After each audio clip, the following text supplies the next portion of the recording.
Hey everybody, hope you're doing well. Matthew Turner here, Raw the Lions UK with Ryan. Ant's coming in a minute. We're just chatting before we go live on the audio pod. Hope you've had a great weekend. Ryan, it might be the best week of my Lions fandom ever. Maybe, could be. We haven't had a playoff win, so this has got to be up there, right? Maybe you're not one for getting. You don't get carried away, do you? Too much. You're. No, like I say, it's pretty depressing if this is one of our best weeks of the last 12 years. But on paper, done good stuff. Will it all gel? People on Twitter are getting very carried away. Like, oh, we've got a top 10 defense. Like, well, we haven't, have we? Because none of them, half of these players don't even know each other. So we'll see, but very promising. And how carried away are you getting? I'm going to allow myself a little bit of indulgence after all the crap we've been through. I'm going to enjoy it while we're looking like a semi-functional organization. So, yeah, I just think they're making lots of sensible, good moves, which we're not used to. So, yeah, I love it. The thing that excites me most, and I'll say this when we actually get into recording the bloody thing. The thing that excites me the most isn't CJ, and it's not Romeo or Charles or any of that. That points to good culture, and that's great. The thing that excites me is that I don't think this is a fluke. It doesn't seem like it's luck. It doesn't seem like we've lucked our way into getting some good players in here. I genuinely just blindly believe in Brad Holmes and think that he's genuinely just very good at his job, and GMs tend not to leave unless things go terribly, terribly wrong. So, like, Dan Campbell may come and go, but the roster may be fucking awesome. Like, I'd be okay rolling into this coming season with the roster we have right now. We haven't even had the draft yet. I'm not saying I'd love it. I'm saying that our team right now is stronger than the team we went 8-2 down the stretch with. Yeah, but I wouldn't start the season with it. I'll have another killer draft and make it even better. Sure, but my point is, if before the start of free agency you said we'd come out with this team, I'd be pretty fucking stoked. Oh, God, yeah. Hope everyone's doing well, though, and had a good weekend. If you've got any questions for us, let us know, and we'll either answer it now or answer it at the end of the show. We're going to go through all of the free agency stuff and then talk wide receiver prospects. Ryan, I don't know if you took a third guy or you just did two. I took a third, but I did it and then I regretted it because I don't like him. But I've done one. So. Oh, who is it? I picked a guy I've never heard of. I picked Xavier Gibson, and I wish I hadn't. Where's he from? Now I'm not interested in it. Now the more I know about him, now I'm less interested in him. Where's he from? What college? Stephen F. Austin. Thank you. I started looking at a fourth guy, but I didn't finish it, and frankly, I wasn't massively enamoured with him either. I can't remember who it was now. I was surprised at how much I liked the guys that I was looking at, though. I handpicked guys I liked. Better to do ones that you like. So the one I didn't like, I only watched 5 minutes of him, but I was bored to tears, was Michael Wilson from Stanford. Oh, that's mean. He's not that bad. No, but he's... I was looking at day three guys, apart from Quentin Johnson. I was looking at Jake Bobo and Mitchell Tinsley. And then Michael Wilson has to compare to those guys because he's in the sort of same area of like draft status. He just... Ugh. I mean, he was going up against Oregon in the game that I was watching, and so that's going to be difficult away. But, you know... Not really. They're not that good at defense. Yeah, but okay. I think I'm not sure he was traveling, but they had Christian Gonzalez on him quite a bit. It's an awful team. You've got to kind of cut their offensive guys some slack because it's an awful team. Good players can look bad on awful teams. So it's just how it is with them. I tell you one guy I really liked who I've never really done anything on, but I just got intrigued because we went to his pro day the other day. But that was Michael Jefferson. I really like him, and I'd never done out on him before. But I can see the Lions are interested in an outside perimeter guy. I just know they are. They're just going and watching so many of them that we're going to get one. There was I don't know whether, was it UCLA or Penn State? There was a hybrid kick returner, wide receiver, running back who scored a few really big touchdowns. It must have been Penn State. Oh, you're thinking of I know who you're on about. Yeah, it's because he's a super senior, so he has to declare. And I'm like, oh, if we wanted a kick returner as a priority UDFA, he's going to be in that mix. What's his name? I know what you mean. Nah, too old. Well, yeah, but if you're picking up UDFAs, who cares? Yeah, true. So Mitchell Tinsley is who I looked at, and I can't bloody find him. All right, never mind.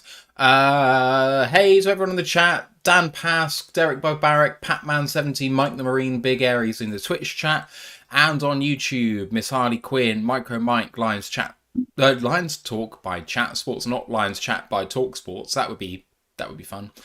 Perry Ball, Chrome, Grandizer, Detroit versus everybody, Jared Port, Perry Ball. I said him twice. So good. Craig Ferguson's in the chat, and Jeff Hurley as well. Welcome to all of you. Hope you've had a good weekend. I have. It's been great. Happy Mother's Day to all the mums out there for yesterday. If there are any mums watching us, I don't know. Say hi if you are. That sounds creepy. Did you do anything for Mother's Day, folks? Treat your mum to anything? Worked. Oh, that sucks. Yeah. All right, should we get the show on the road, folks? Aye. All right, guys in the chats, again, always just at Roar the Lions or on Twitch ROTL if you want us to answer a question during. I'll at least see it and I can add it on at the end. We are going live now. Recording in progress. Welcome to another edition of the Roar of the Lions UK podcast, episode 184. Pinch yourself. My name's Matthew Turner alongside Anthony Fitzpatrick and Ryan McCluskey. How you doing, boys? Not doing bad, thanks. How you doing, Ryan? Yeah, all good. Free agency is in full swing. I feel like we've probably pretty much finished now, and I'm very happy with the body of work that's been done. So I'm now turning my attention towards the draft. I feel like we've made our moves now, and we've staked our claim. I mean, moves are coming in thick and fast. Even in the last 5 minutes as we're recording, there's been another bit of news which was posted in the Discord channel. So, you know, moves can still be made. Lions are creating cap room for all of the movements that they're doing. It's, I don't know about you boys before we get into the preamble and the chat, but more active than you expected? No. I mean, maybe not on this scale, but you kind of figure the first 2 years were always about repairing the salary situation, and we've repaired the salary situation, so now we can afford to be a bit more creative. We can afford to make some of these moves, and given the sheer amount of progress this young team has made over the last 2 years, how many pieces we've found to this team through the draft and through free agency and waivers and all that, I think it's spurred the Lions on to think, yeah, there's an opportunity here. The NFC North is a very poor division at the moment. The other three teams are not exactly in the best of health. There is a power vacuum at the top to be had, and I think they've thought, you know what? We may have been thinking year 4 to begin with, but year 3, this is the year where we can go out and do it. So they're getting creative with how they're using their money while still not putting us on, you know, a disadvantage long term, but they're going in the short term. They're going to give Goff his opportunity to go and get us to the playoffs.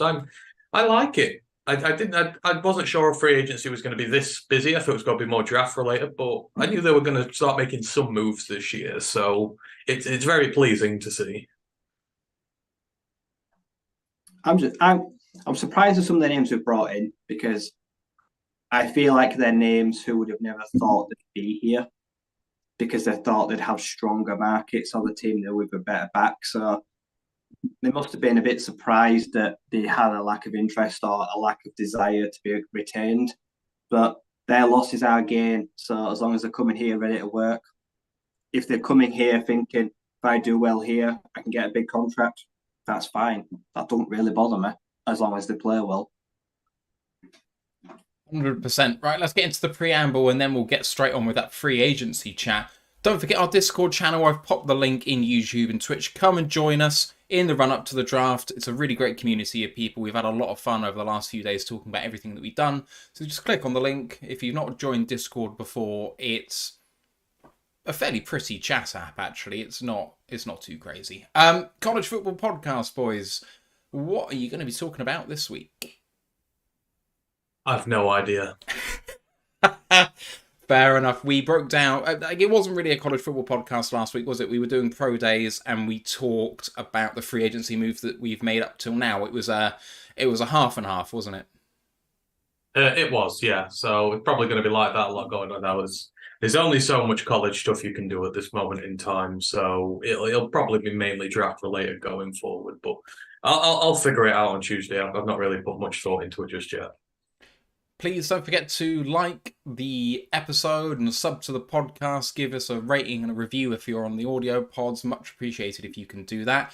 And don't forget to download the app at lionsnationunite.com. Herman Moore's project to bring the best in Lions content creators together. We are a Twitch affiliate, so if you have an Amazon Prime subscription, you get a free Twitch Prime sub every month. If you can chuck that our way, it puts $2.50 in our pocket. And it is at no expense to you. There's also a feedback form below in the YouTube description if you've got any thoughts on the show, how we can improve things, any suggestions or questions for us, you can hit us up there. And we're also running a giveaway. And the first tranche of the giveaway is due to go once we pass 900 subs. Well, I'm delighted to say that, over the last week we made a big push for it. And we're now at 908, which is fantastic. So the first giveaway will be happening presently. Now, before we started doing this, it seemed like it would be so easy to do it, but through thorough research, there aren't very good applications in order to do giveaways. I did think it would be a little bit of work. So I will be sending out on our social media a link to where you can enter this giveaway. It's going to be open to all, but you will get entries for being subscribed to us and that sort of thing. So if you're already subbed to us, no problem. If you want to get multiple entries, then you can follow us on multiple different channels. It's just one of those things. It's the easiest way that I can run this thing. But if you want to win at this stage, after 900 subs, if you win, you get a choice of one of these three: a Lem Barney signed mini helmet, a Barry Sanders graded card, or a Calvin Johnson rookie autograph. I will post the tweet that has all of those three things in the chat now, just so you can see what you have the chance of winning. If you win, we'll give you the choice of which one. We'll send it worldwide as a thank you for being a fan of ours. We, really, really appreciate that. And then when we get to 1,000 subs, Ryan, can you remind me what you were putting up for that? My inventory's changed, so when I get to 1,000 subs, I'll come up with 3 or 4 items. One of them will be a full-size DeAndre Swift helmet. I might move the other 3 because I've found some more jerseys and stuff. So I'll give some more options. Yeah. So if we get to 1,000 subs, we'll then launch a giveaway where you could win a DeAndre Swift full-size helmet, which is exceptional. It looks absolutely amazing, actually. So if you're not subbed already, please do help us get there, and then we'll get that thing going as well. Right, boys. Free agency news, chronologically from where we left off last week, so not to go through stuff we've already been through. The first move since then was Graham Glasgow, the guard/centre backup, has returned to Detroit, signing a 1-year deal worth up to $4.5 million. Now, we were looking for some guard help his name was mentioned, but I don't think entirely seriously by a lot of people. For me, this took me completely by surprise, him coming back, because honestly, I thought those bridges were burned. What do you make of him coming back? It's exactly what we needed. We need quality depth along the offensive line. We've not had it for some time, and now we have it. You know, he can cover a whole variety of positions, and with having Hal here as well, you've sort of got options. If a tackle goes down, you can move Hal out. You know, if guard goes down, you know, you can move Graham in. And it's nice to see that he wants to come back and feels like he has unfinished business here. Like you said, he left. He didn't particularly want to leave. It was that Muppet show beforehand that got rid of him. So I think he's going to come back with a point to prove. It's on a really good deal for us, only $4.5 million for the year potentially. So I really like it. We were saying last week how depth on the offensive line was a huge issue for us, and now we have it, and now it kind of gives us a window to maybe draft guys a little later on and just let them sit and develop rather than throw them in the team right away. So, yeah, it's a really good move for us all around. Yeah, he offers familiarity as well. He knows Taylor well. He should kind of just like a pair of old gloves, like an old socks that just kind of, all reliable. He's just going to fit straight in. I think he can win the starting job. I think beating out Val, who with his back injury is his own worst enemy, I don't think it should be too difficult. It won't surprise me if Graham is the starting right guard week 1. But like I said, we can explore options now where, like, it's not nice, but if we want to just get rid of Val and save like nearly 9.5 million, I think we can. It's definitely considering now if we want to take a future guard, or if we want to break in a rookie in a year or two. It gives us options. So it's never a bad thing right now, and it leaves everything on the table. I think the biggest thing for me is I remember him leaving, and there was a big debate about whether we could afford what he was going to be asking, because it was going to be, upwards of $10 million, $14 million per year, in that sort of range, and saying, he fully deserves it with his play, but I can't see us paying it. I don't think we should be investing that much in the guard position, frankly. And, he did end up leaving and got that big deal. I mean, he was paid a lot when he left and went to Denver, was it? Yep. Yeah. And obviously he had health problems and that sort of thing, missed some time, so that's why he's been cut loose. But I remember how high his level of play was. When he was in that team in that final season, in the few years before that, he was exceptional. He was one of the better guards in the NFL. That's why he got paid the way he did. Now, can he win the starting job is a no-brainer. Like, of course he can. He's got that quality. It's still in there. My worry is longevity. Between him and Vaitai, I'm worried that we potentially only have one starting guard. Just through time missed. That's my biggest concern. But I'm delighted he's back. He's a good locker room guy.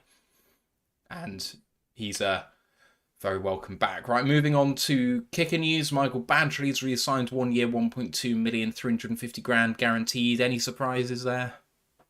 No. Nope. No, me neither. Guaranteed money is a little bit higher than I thought it would be, but I think it's probably a sign that they're not worried about competition for him, really. He did well enough. So. And, yeah, moving it on to then Ash's favourite player, one of my favourite players, safety CJ Moore has been re-signed to a 2-year deal worth $4.5 million, with $3 million guaranteed and $1.25 million in incentives. On the face of it, boys, is a bit pricey for someone who is the punt protector, an important position, but mainly a specialist. Ash will point out, when he came in relief, when we were in dire straits in the safety position last season, he came in and actually performed very well compared to some of the starters we had, but on a limited snap count, I'm iffy on this deal because I love CJ and I think he's great. And the amount he wants to be here, he said he teared up when he found out that the Lions wanted him back this year after meeting with the Patriots, who kind of resigned to leaving again after having been picked up from being cut last year, waived with an injury designation. But he wants to be here so much, it brought him to tears that he was coming back. Like, I want that guy, but $4.5 million over 2 years seems like a lot for someone who plays as little snaps as he does on defense. Yeah, potentially a bit of an overpay, but the team love him. He wants to be here. They give maybe a little bit more than they should have done. They've saved money elsewhere. Ultimately, I'm fine with it because he has an impact. He makes his presence felt in some ways people can't. And I'm sure, like I say, with incentives, maybe if he's able to score another touchdown, bet himself a little bit more. So maybe they're the kind of things they're going to ask him to do on special teams. But yeah, if we come down to brass tacks and we have to start him, it means there's been an injury. I trust him more than I say. I trust him more than I do Brady. I'd rather put CJ in before Breeze for injury recover. And people know how I feel about this. It's a lot of money for so little, but special teams, eh? I know I don't get it. I think just it's good that he likes it here, and it's good to have on the team. But it is a lot of money just for a special teamer. We've had so many of these guys come and go, and everyone's like, "Oh no, special teams be terrible." It won't be. You've got to at least offer something to this team. And yes, he may have done okay in relief, but in what has been a barren safety room for years now, he's not taking his chance. That kind of just tells you all you need to know about what he offers you on the field as a safety. So, I'd take it. With all the other stuff we've done in free agency, with all the draft picks to come, I'm fine with it. They can make that decision. It doesn't bother me, but I just think it is a bit too much. And now we come to the big news, which was it last night?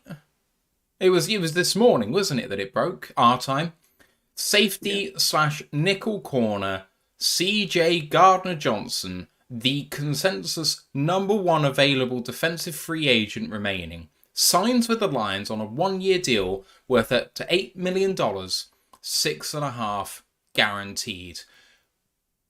Pretty much every Tom, Dick and Harry who knew anything about the Lions circled this guy before free agency started and said, well, we can dream about having this guy. We've connected the dots. Dan Campbell, Aaron Glenn, there's history there. And this is the position that actually makes the biggest difference on Aaron Glenn's defense, and he fills it. But is he really going to want to come here? That's basically been the narrative all off-season. Hasn't been signed, and now arrives here. And that's really what my title of this show refers to, pinch yourself, because, I mean, it feels like we're in the Twilight Zone a bit. Why would someone who's played at the Saints, who then went to the Super Bowl last year with the Eagles, who had a contract offer on the table from them, who probably had his pick of teams if he really wanted them, why would he come here? And the answer is obvious when you think about everything that's happening right now. But, my God, boys... Like, he's going to play nickel for us, right? We've signed 3 starting corners. It's unbelievable. It needed dealing with.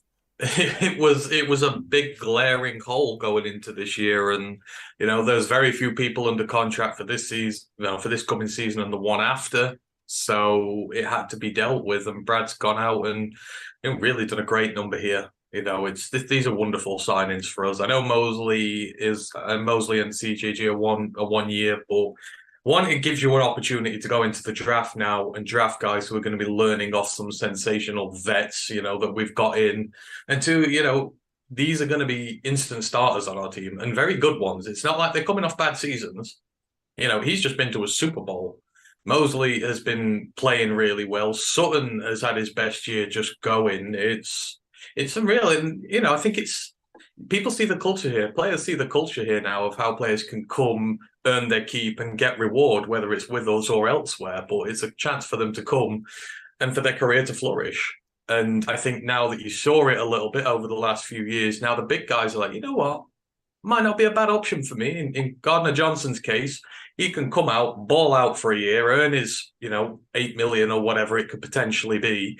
And then he'll go into free agency next year at 27 years old, and he will earn himself an absolute bag, maybe more so than Philly were willing to offer him at this point. So, and he thinks we're the team to do it with, and he's absolutely right. So, Brad has identified a massive weakness in this team, and he has gone all out to fix it. And I still think we're going to add to it in the draft. I really do. I think he's just going to go put the lights out, get some more rookies in there, learning off great guys and just having some extreme depth for a change. The D-line's looking pretty good at this moment in time. And now that line, the lines at the back are looking just as good. I'm really looking forward to seeing what they come up with next year. But yeah, he's a hell of a signing, and Brad has to be really, really patted on the back for this. It's good to finally see that Aaron Glenn has actually got some pull as well. He seems like a big reason he's come. Like I say, being like he's a high school coach. Maurice Alexander also played with him at high school, so he's got like 2 familiarity connections here. Interesting that Philly wouldn't even match our offer of 6.5 and 8. That to me is weird. Like I say, they clearly feel like he's a guy that even at the very lowest bare minimum, like say 1 year flyer, that they can do without. But here, it's a game changer. It essentially means like Will Harris now is not starting. Like I say, it means like he will take that role away from him, and that is just fantastic. The weak link in our chain is gone. It don't mean, like I say, I agree with Ant, like you can still draft Brian Branch. If we trade back from 18 a few spots and take Brian, that's fine. Because like I say, if CJ does like go out and have another 5-6 interception year, are we going to pay him all that money next year? We've got an offensive line to pay soon. Like, absolutely not. We're not gonna. We've seen players like say go have 1 year good spells and then really cash in, and he's banking on himself. He's thinking, this is a team on the rise. They can help me. I can help them, and then maybe next year I'll get the bag. And if he does that and he moves on, I'm fine with it. So yeah, we've obviously beaten off multiple suitors, and I think it's funny how many people it's upset on Twitter. Philly fans who don't give a shit about the Lions are so bitter. It's funny. I've seen some of the stuff they're saying. I feel like an ex like Texans corner, like Charles James being a little bitch, saying that why would anyone want to come to Detroit? Like, I love it. I love it when things like this happen. Things that people didn't think were even possible, and then it just shows their ugly true colours. So yeah, keep hating, because we're still getting the big names, and we could still get more as well. But yeah, people do want to complain Detroit, despite what everyone tells you. And I mean, at the end of the day, now the Lions control his contract, so if he balls out and we have no other candidates to tag, then we can do that too. Like, we might have him for 2 years and he can't do shit about it. Like, and the thing is, I think one of the reasons why he chose here, apart from the connections with the staff and apart from we're perhaps in position to help him the most, is I think he knows it's going to be fun. And I don't know how much that weighs into players' decisions there. Obviously, the money is going to be one of the more important things to the players out there. But knowing that you can turn up to work every week, grind hard, but be with brothers. You know, everyone in the team talks about it being a brotherhood, talks about it being family. And while sometimes that gets rolled out as something that players just say, no one said it under the previous regime here. No one talked about a brotherhood. They were not a family. And I just think they look like they really, truly bloody mean it when they say it about this team. They care about each other. And I think he feels that. When you talk about culture and stuff, that's what it means, really. Is that you're going into a room where the guys genuinely care about each other. And I think that's great. He texted Slay as well. I bet he asked him, said, should I take this Lions offer? Do you think I should go there? I bet Slay said, you know what? Go do it. Like I said, because the new Lions ownership, if we're under previous regimes, it'd have been like, no fucking way, don't throw yourself under the bus. But right now, they said, do you know what? Go for it. Next bit of news came swiftly afterwards. I think it was about half an hour afterwards, but it got lost in the mill of CJGJ. CJGJ? Yeah. That sounds really weird to say. Is there a long snapper controversy in Detroit? Long snapper Jake McQuaid, the Pro Bowler last year, or All-Pro last year? Pro Bowler last year, signs a 1-year, $1.165 million deal with $152,500 signing bonus, so guaranteed money. Much as I have dogs on our incumbent long snapper, I was not surprised to see him come back, and I didn't think he'd have any trouble retaining his job. Honestly, I didn't think they'd bring in competition for him. He performed adequately. This took me aback, boys. Because I don't know why you'd bring back Scott Daly and then pay a guy 152 grand at the long snapper position guaranteed to come in and just provide competition in camp. I think this is a genuine battle. No, because he did have some issues last year, so a camp battle, hopefully increases the competitiveness and gets him to cut those few little errors out. So I don't think it's really that surprising. They've got a good caliber guy, and your special teams from your kicking, your punting, and all that point of view, it's very important, and it has always been important to us. So invest a little bit of money in it just to keep it ticking along. That's absolutely fine. I'm sure Scott might well win it. I mean, I don't know what PFF grades for long snappers are like, but PFF hates this new guy. They think he's awful. So whether he is going to do any good or not, I don't know. But if this increased competition means he cuts out the little bitty mistakes, then it's good for the team, and it's worth 152 grand. So there are no issues there. It's like the kicker. I don't care. Like I say, as long as Scott stops snapping it low and making Fox's life a lot harder, I don't care who's snapping. The thing is, it's they've gone and tried to get the best, which baffles me a bit. To be a Pro Bowl long snapper, anyone can do that, I suppose, really. Yeah, I'm reliably informed by Chris on Twitch that Pro Bowl appearance was in 2016-17. So the fact that they were advertising that when they signed him seems a bit...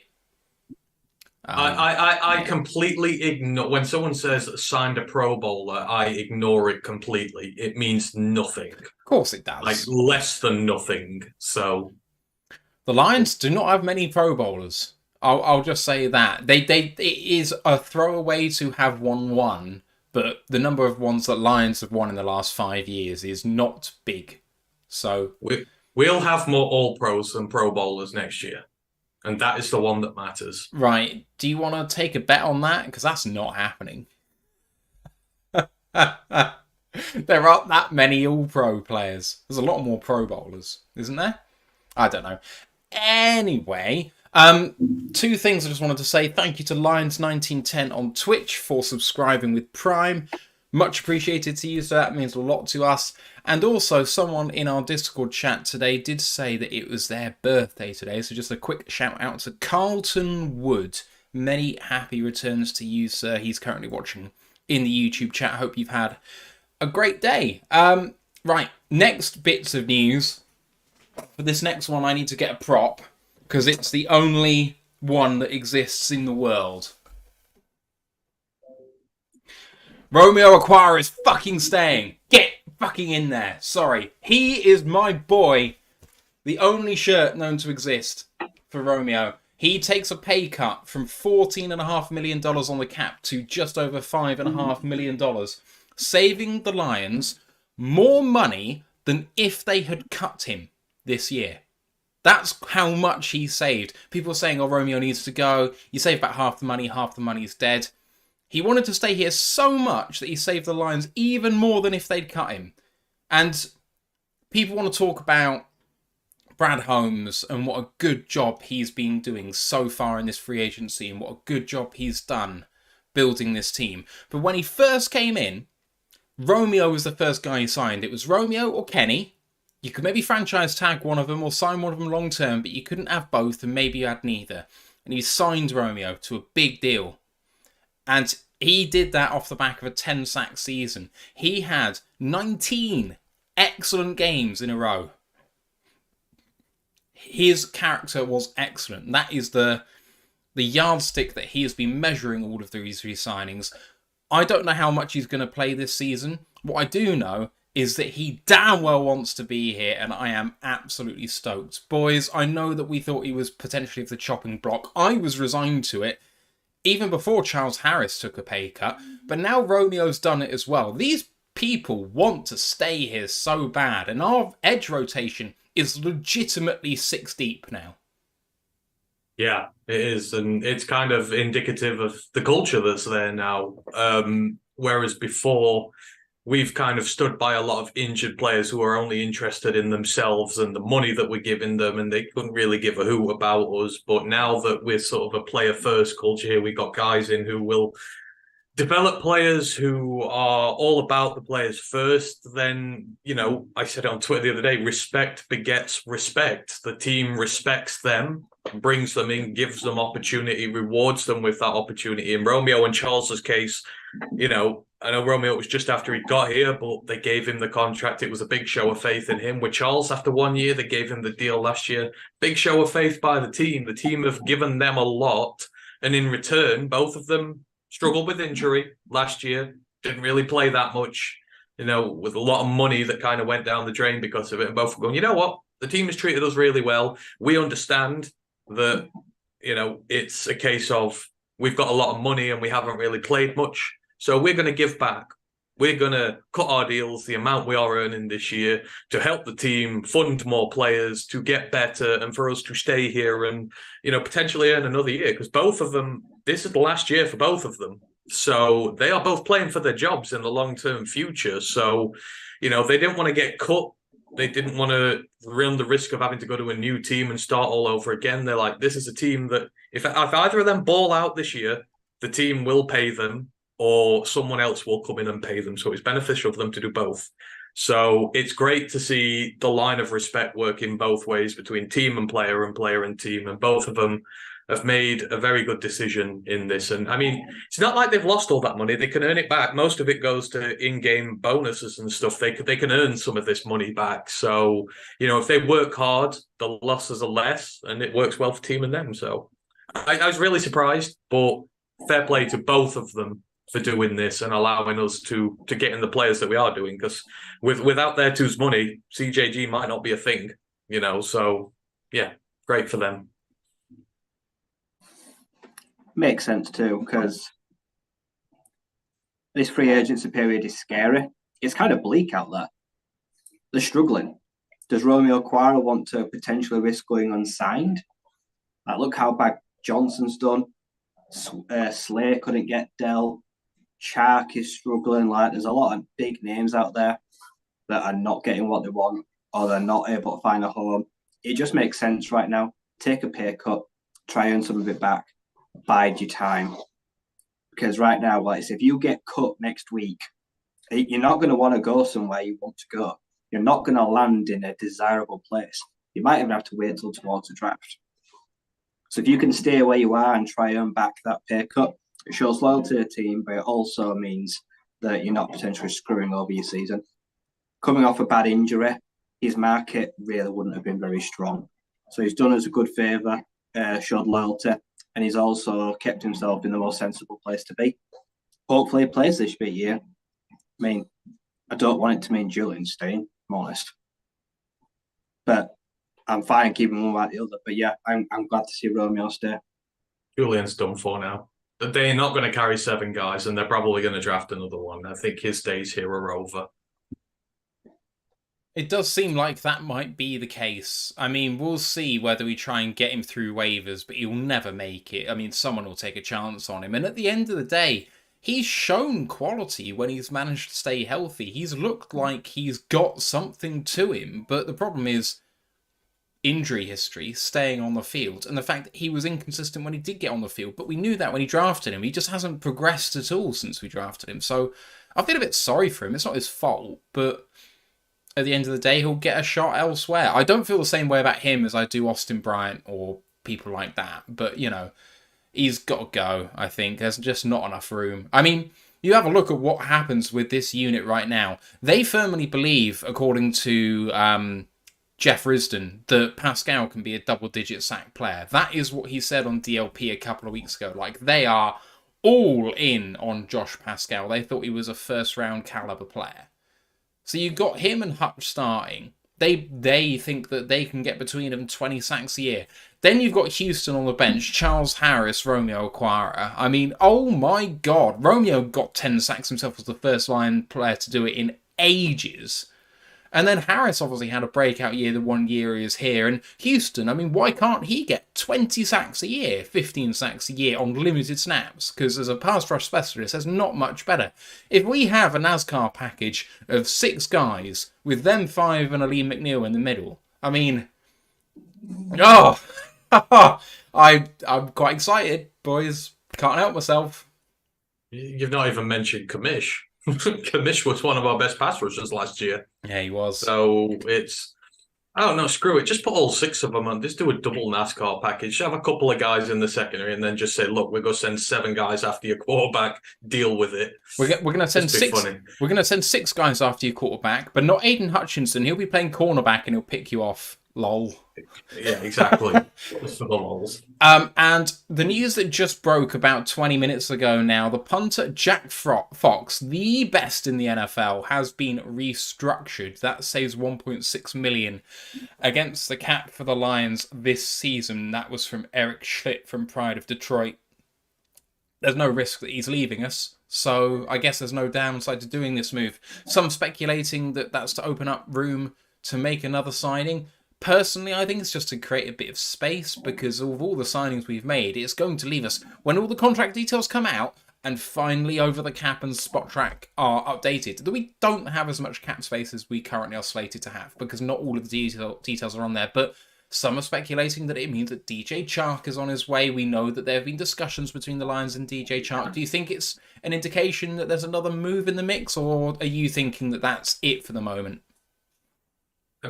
I mean, you don't free up $1.25 million for a brand new move. That is kind of like freeing up funds for your season. 1.6. Still, you don't kind of free up that for a big move of some kind. That's kind of just, housekeeping, I guess. I'm thinking which contracts can we restructure to make a little bit more room without it doing any serious damages? Because we know Holmes doesn't like restructuring deals, but this is one that's like, it doesn't really matter. It's punter. He's a good punter. He's worth the money. He's going to be here through his contract. We're not going to cut him. No danger there. They're freeing up a little bit more room, but I don't think it means a big signing's coming. We need $10 million for the 2 first-round draft picks. So, we're skating on thin ice now when it comes to cap. We'll have to see. I think Big V's pay cut's going to come next, and I think that'll be the one. If that happens, then that'll free up money for another move. But I think that's certainly the one that's going to happen next. All right. I do have one more bit of breaking news to bring you, but first I'll just discuss the Jamal thing. After he signed with the Saints, he called the Lions contract offer disrespectful. Now, there's been a lot of talking heads having their say on this, but I just wondered what you guys were thinking about it. I know that we've kind of all had our say on Discord about this, but it was an interesting choice of words for Jamal, considering how he was treated here while he was a player. What do you make of it? Couldn't care less. I don't care. Screw him. He's a saint. Not interested in what he we upgraded and he don't like it. And he didn't. We gave him a deadline from the sounds of it. Didn't give us an answer, so we moved on. So peace out. There's a theme about when he leaves teams and what he says, because he said the same about the Packers. Oh, yeah, they didn't really care. These guys don't care. It's like, no, we do care, Jamal. I mean, the fact that he used the word disrespect, I'm saying I don't care, and now I'm talking about it, but the Lions gave him a contract and they saw that contract to its conclusion. That's a lot more than probably a lot of the players in the NFL get nowadays who get cut or restructured or something like that. We struck a deal with him. We honoured that deal. We couldn't agree terms for a new deal. It's not disrespect. It's business. That's all. Yeah, that's it for me too. There was clearly a disconnect between the agent, the player, and the team. And there's nothing more than that. And I think that just like all sides are right here. Jamal feels disrespected by the offer. His expectations were higher. And he's entitled to feel that way. If he thought he was worth more and he didn't get the deal, that's fine. Absolutely okay with that. From the Lions side, offered him what he was worth. From my perspective, didn't accept it, thought he was worth more, moved on. I think we've done fine too. Both sides in the right. Both sides have the facts correct from their point of view. And at the end of the day, if that's how you feel about it, parting ways is probably right. Because at the end of the day, apparently, depending on who you believe, we offered the same contract to a better player. So we upgraded. At the end of the day, Jamal is a high-end running back 2. David Montgomery is a low to mid running back 1. $6 million a year. Absolutely cracking. At the end of the day, David Montgomery could be a transformative player for this team behind that offensive line. One of the slipperiest running backs in the league. Now, 3rd and 1 might be a bit more of a problem because I know that David is not as good as Jamal in that short yardage situation. But as a general running back, there's no comparison between them, really. So I'm happy with it. Thank you to Genomical 45 on Twitch. He says pronounce nomical. There we go. Big fan, thanks gents. Your podcast intro is quality too. You, sir, are the first person I've ever seen to actually praise our intro, and I think we are in the process of actually changing it, but we haven't actually got there yet. Right, the last bit of news, which is national NFL news, broke 12 minutes ago from Adam Schefter, reports that Roger Goodell and NFL owners are expected to finalise a multi-year contract extension for the commissioner at next week's owners' meetings. What do you make of Roger Goodell and what he's done for the NFL so far in his tenure? He's a dick. Can't stand the block. If he's helped on an international scale, got all those deals, but yeah, other than that, massive twat. I don't put anything down to this. I don't put anything down that's been achieved to him. Yeah, I don't really have much more to. We don't really have much to do with the commish, really, do we? So, I just hope Brad Holmes celebrates the news by running up our first pick to him in 5 seconds during the draft, just to congratulate him extra quickly. Just so I know he will appreciate that. So, I love the fact that there's a ticking clock, but you're not allowed to use the first few seconds of it to do something. Well, then what's the point of the clock? Don't start the clock then.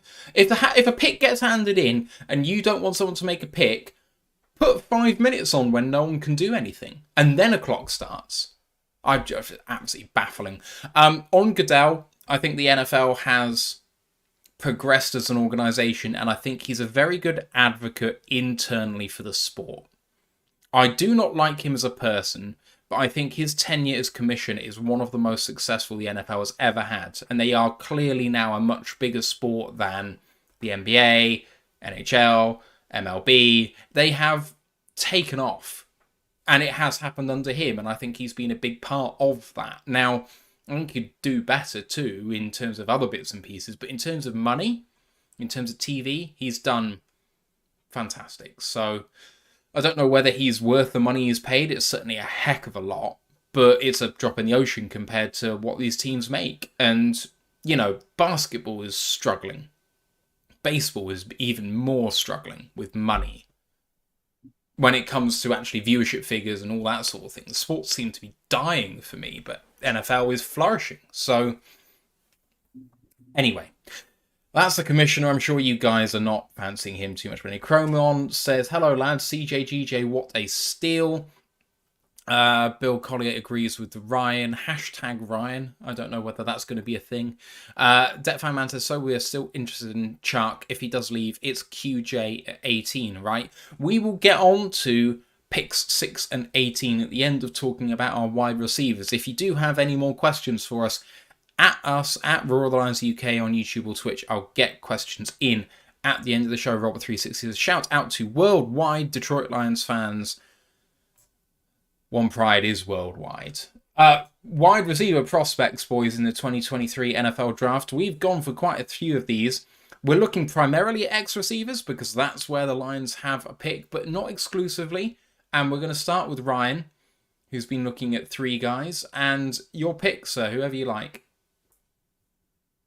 I'll start with the best and finish off with the guy no one's ever heard of. So first up, I've got A.T. Perry, the wide receiver from the Wake Forest Demon Deacons. Official measurements have come in at 6'3.5", 198 pounds. Lovely 3.25 inch arms and a 9.25 inch hand. A very respectable 4.47/40, 35 inch vertical, and a huge 11 feet 1 broad jump. So he has amassed 2,390 yards with 26 touchdowns in 2021 and 2022 alone. Very respectable side. Sam Hartman, great QB.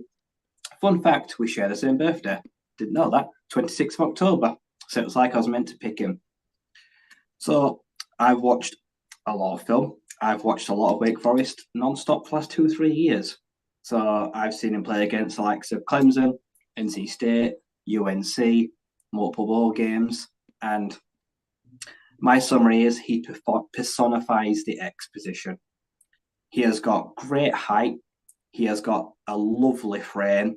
He's got the ability with those really long, Mr. Silly arms, great catch radius. He tracks the ball incredibly well and has a 4.47. So he has got that good short yardage speed, which makes him potential to hurt any secondary. So 26 touchdowns in over the 2 years. It's like top 10, 15 in the nation. He's a very productive deep ball threat, and he can get in behind any defensive back and take the roof off or take it to the house. When he's traveling in across the middle of the field, I'd say probably that's where you're going to get less production from him. I'd say he's got a good route tree, but it could be worked on. Everything further down the field or towards the sideline is where he's best. He understands that the sideline is his friend. He knows how to pin defensive backs against it. He's able to use it to use every inch of the field and body himself a bit like a basketball player. He can shield the ball well. He's got everything about him that I really like. The biggest issue, unfortunately, is drops. PFF have given him 17 drops across the last 2 years. For someone that is targeted a lot, it's worrying because it's a mixture of loses concentration, despite having big arms and fairly good hands. Sometimes will try to use the body. He will try to corral the ball in without using his hands, or it's the fact that he loses the flight of it because he's got the speed, the size, the height, but sometimes tracking he will misread the ball or he'll overshoot, undershoot, and that's something that he probably needs to work on. It's the simplest thing I think he can fix. In the long term, it could be the biggest issue. What I need to improve on now is I could do with him gaining some weight. He needs a little bit muscle on him because he's very lean. You even look at him and you see that he's a bit lean, coming in at under 200 pounds. His calves, his legs, the bottom half of him is a little bit slender. He's got the size and he's got the frame, but I think now between now and the draft, I'd like to see him put 5-10 pounds on, get in the gym, I'd say a bit of carbs, eat some cheeseburgers.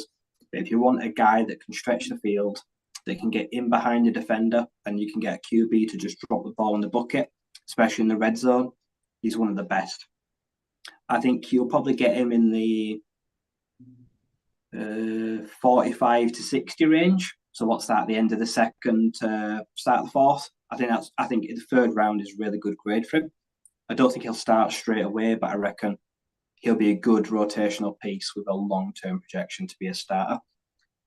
This is the one player I've done a comparison to. I actually compare him to Kenny Golladay a little bit. Now, he lacks consistency, but he's able to make that explosive player where ball's just out of reach, can stick a mitt out and snag it, pull it in. If you want to do a jump ball, he's super physical. He's going to win in those contested matchups. Blocking. For a big guy, don't really want to block. He can do, but it kind of loses a little bit of emphasis. He doesn't really attack too much at the point. I'm not saying he's lazy, but I'm saying that if you ask him to block, he will, but he doesn't necessarily want to. He lacks top-end speed at the end of his routes and finishing, but he's got that short burst to be able to get past guys or catch up with the ball, but he's never going to be like Tyreek Hill. He's never going to race away and beat a defender. So that is probably, I'd say, the best and worst things about him. I really like him for the Lions because he's got traits of Chark. Like I say, he's got roughly the exact same size. They're basically comparable in most measurements, but I'd say he's a bit more explosive. Great vert, a good broad. He's got good twitchy bottom half, and he's able to get up high and takes large strides. So he's someone that I'm very much interested in if we're going in receiver like third round onwards. Thoughts on A.T. Perry, Ant? Well, I've sort of lived the Wake Forest love vicariously through Ryan, because obviously we do the college show and talk about them most weeks, and yeah, he's got it absolutely spot on with him. He's a guy who's just not really getting talked about enough in this receiver group here. He's been in a great system. I mean, Wake Forest, the offense is maybe kind of air raidy in the way they work. Obviously, he's had Sam Hartman throwing at him there, but even so, when you know that a team's that uber aggressive and they don't really have a run game per se, which they haven't, he has still found tremendous success over the years. So even when a team knows what's coming, he's still been able to get past that. When you don't have the threat of a run game, it makes it so much harder for a receiver to go about his business. But no, again, I really like him. I think he's one of many talented prospects in this class. They're going to take some work. They're going to go take a year or two till you start seeing the best out of them, but they are worth the investment and, where you're taking them from. Because like Bryce says, it may even be late day 2, day 3, early day 3, that area. You don't know. With the lack of receivers at the top of the draft, I think it's going to put a bit of a premium on them and push everybody up. So maybe take the round you think they're going to be in and add 1 to it or -1, whichever way you look at it, because there's not that many around. So I could certainly see someone falling in love with him and going earliest. For us, I think it would fit here. It's all personal preference. I have guys I prefer more, but as not saying he's a bad guy at all. He's a really good receiver, been really great at college, and I would not be upset if he was the guy. Fair enough. As well. His whole career, he's been listed at like 6'5" everywhere you look, but he didn't come in close to the measurement. I said I expected him to be bigger. People have made out he's a man mountain his whole life, when he really isn't. All right, time to move it on to Ant's first player. Who are you picking, sir?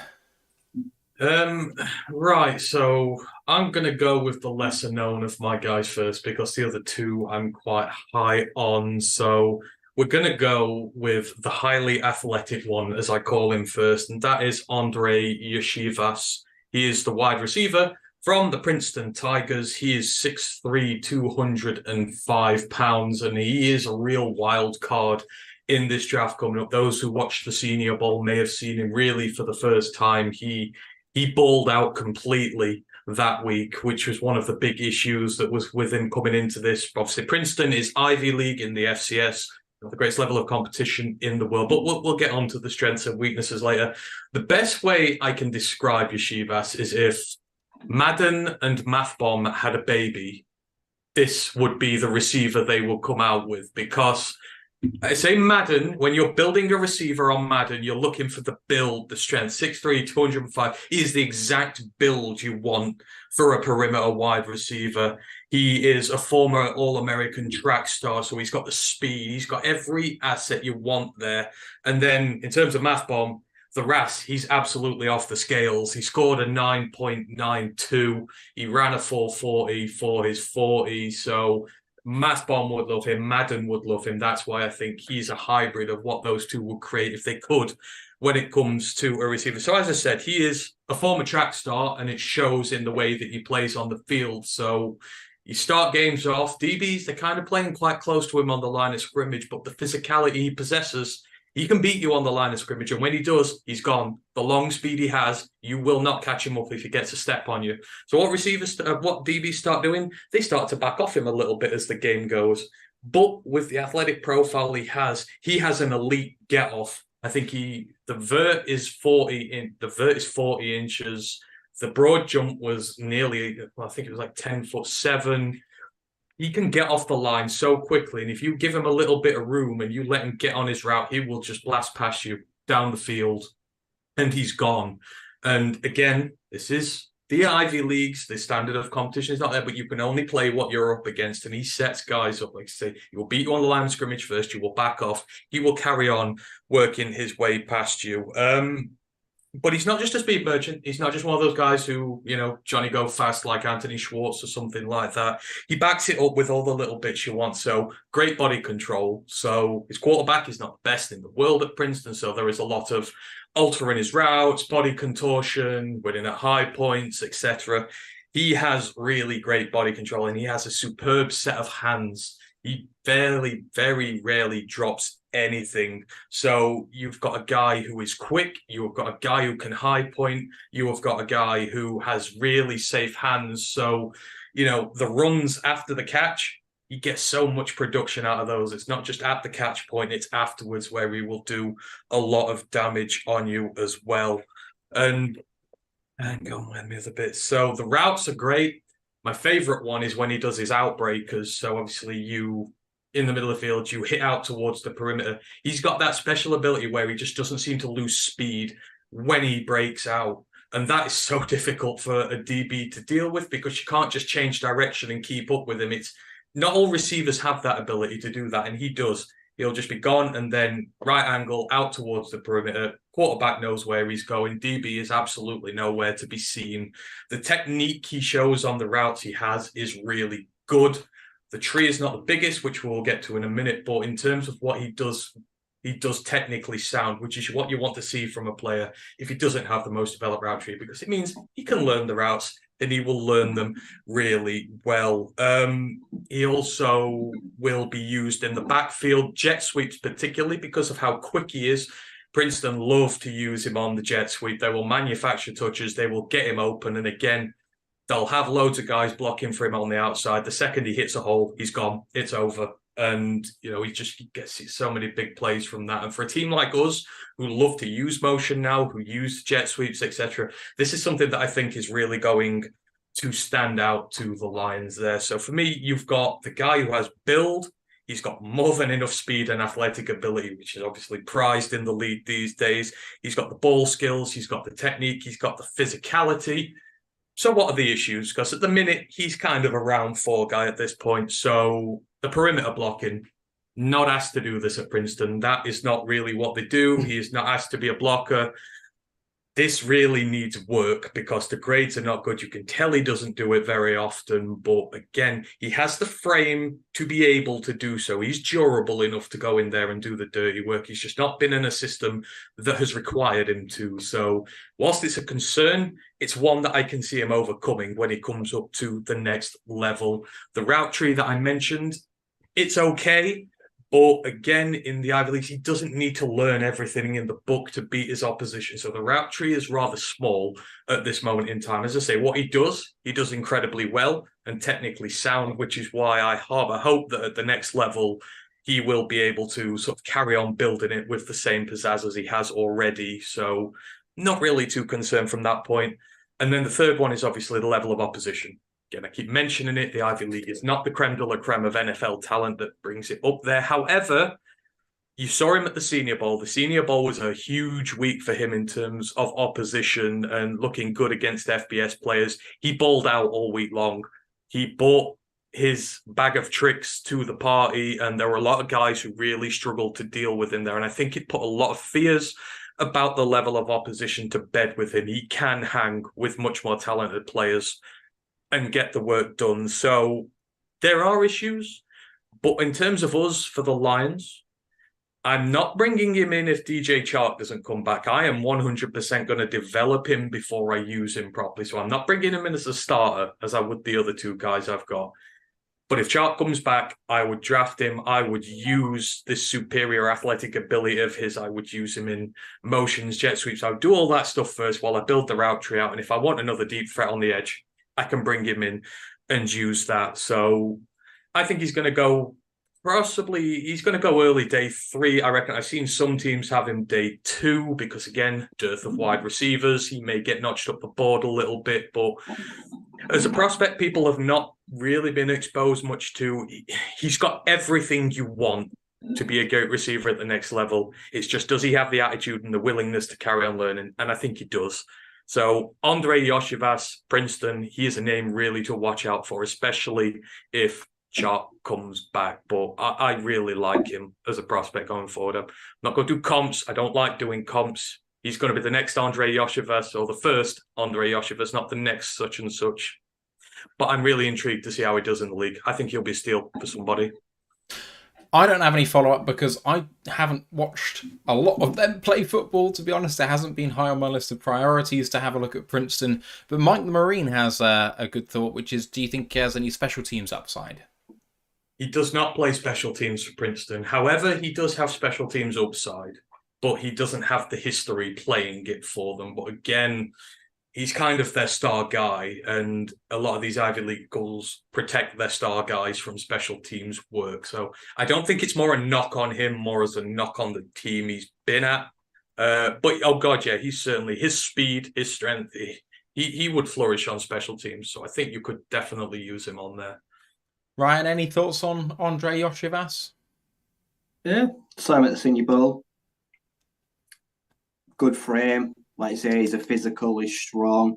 He's got everything you look for, like I say, a prototypical build. He's got the stuff you can't teach. A day 3 option, like I say, someone you stash away and hopefully become good in a year or two. I don't think anyone could ever take him and expect him to play any meaningful football his rookie year, but that's why we don't really need that. That's not what we're really looking for. So it probably does make a lot of sense here. At this point in the show, just want to ask you guys if you can to give us a like on the YouTube. Would really, really help us boost the video. And we have a huge number of people watching right now, so thank you all for spending your time with us. Really, really appreciate that. Just want to take some time as well to advertise our draft show. Now, I'm sure you guys all have something planned for your draft with friends or family already, but if you don't, or if you don't necessarily watch day 2 or 3 with them, we do a live show through all 3 days of the draft, and we do catch-up shows in between. So day 1 all the way through the live action, day 2 all the way through the live action, day 3 all the way through the live action, with catch-up shows halfway in between day 1 and day 2, and a recap show after it's all said and done after day 3. We have a guest, hopefully, that represents every single NFL team coming on the show. Now, where we can, we've tried to get UK-based people to do this, so people like us who are really passionate about their team will come on and talk about their thoughts about the draft. Depending on where we bring them on, it might be what they have done, or it might be what they will do or expect, and how their team has done so far this year, what they're expecting from the future. We may also have some media personalities coming on. I'm working on it. And before the draft as well, we're going to have plenty of exciting guests coming too. So if you're at a loose end, do consider us for that. It is, I'm not going to lie, it's a heck of an amount of work to put together trying to get 30 or so guests on one weekend. But it is the most fun. I absolutely love it. Right. Time to move on with my first guy. And I am looking for my first one at Mitchell Tinsley, the wide receiver from the Penn State Nittany Lions. Transfer from Western Kentucky. He's 23 years old and he's a senior. He's 6 foot, weighing 199 pounds. I think he's slimmed down a little bit for the combine. I think his playing weight is actually slightly higher than that. 40-yard dash, even with him slimming down, was a fairly pedestrian 4.6 seconds, which is not ideal. But his 10-yard split was 1.53, and his shuttle was 4.21, which was the 5th best among wide receivers. He was a consensus 3-star out of high school, and in his career between Western Kentucky and Penn State, he played in 39 games, getting 181 receptions, 2,356 yards. That's 13 yards per catch, and 23 touchdowns in college. So a productive wide receiver in college. In 2022, the most recent season, he played in 13 games, 51 receptions, 577 yards, 5 touchdowns, PFF grade of 66.7. So a little bit of a drop in production. He played in Penn State only for 2022, and before that, he played at Western Kentucky. And there, in 2021, is where he had his big season. He went for over 1,400 yards and 14 touchdowns playing at Western Kentucky. And, of course, the quarterback there, we all know, was Bailey Zappi. So he did very well in that system. But I watched him against Indiana in 2021 when he was playing at Western Kentucky, and then at Michigan in 2022, where there was that big Penn State-Michigan matchup, and everyone thought that Penn State could take Michigan, but it was not to be. And the biggest takeaway that I have from this is that people are looking at Mitchell Tinsley, looking at production at Western Kentucky and thinking, yeah, oh my God, you know, this guy just needs the right quarterback and he's going to absolutely tear it away. That 2021 stats are absolutely exceptional. You know, a little bit of a dip in 2022. And I'm here to tell you, don't believe it. That 2021 stuff, he was not a particularly well-refined wide receiver playing in that offense at Western Kentucky. It was not a particularly complex offense, and he was productive against lesser opposition. For Penn State, in the Big Ten, playing some class opposition week in, week out, despite the drop in production, he was playing much better. Now, he's coming up against better corners, but if you have a look at what he was doing there, it was a bit more complex. He was actually playing a bit more in the slot, which I think suits him. So in 2021, he played 4% of his snaps in the slot, 96% outside. But for Penn State, he was playing in the slot 24% of the time. He's a good technical route runner. He sells routes well, which creates some separation, and that's how he wins because of the lack of pure breakaway speed that he has. He's got a great natural feel for football, and what I mean by that is he's just got this sort of sixth sense about where the gaps in coverage are. The guy is very, very good against zone coverage for that reason. He's got good hands. He's only got 4 drops on 45 receptions and 70 targets in 2022, and that was the highest of his career. He was actually better than that in previous seasons. And he's good in contested catch situations too. While he doesn't bully people, and he probably could at 6'2", 205, I think his playing weight probably was. He's got the frame where he could be making more of his frame, and he doesn't do that. But despite that, he's able to take the hits, take the contact, and still bring the ball in. Contested catch percentage of 60% in 2022, and he's a great yak receiver. His speed limits the sort of breakaway speed, but he's got really sharp feet. That short shuttle time of 4.21, despite being relatively slow, means off the line he's very good. You want to get the ball out to him quickly, which is why I think he suits the slot a bit more. So if he projects into the NFL, I think this is going to be a guy that can play inside and out, can be productive in both, but because he doesn't have that top end speed, 4.6 is pedestrian, especially when he's slimmed down for that. I worry about where his ceiling is going to be. Now, obviously, Amon-Ra has proved that you don't have to be quick to do very, very good things. I don't think this is a guy up to the caliber of Amon-Ra. He lacks an X factor. I watch him and I just think, there's nothing remarkable about you. You're just an average to good player. But you know what? That's going to play in a lot of NFL offenses. So I don't think it's necessarily a massive weakness. One of the other things I see is that he struggles to get off the line, especially in press man. He can find himself hand fighting, trying to get away, and he just gets stuck. He seems to enjoy the battle, but he seems to forget there's a football game going on too. Get on with it.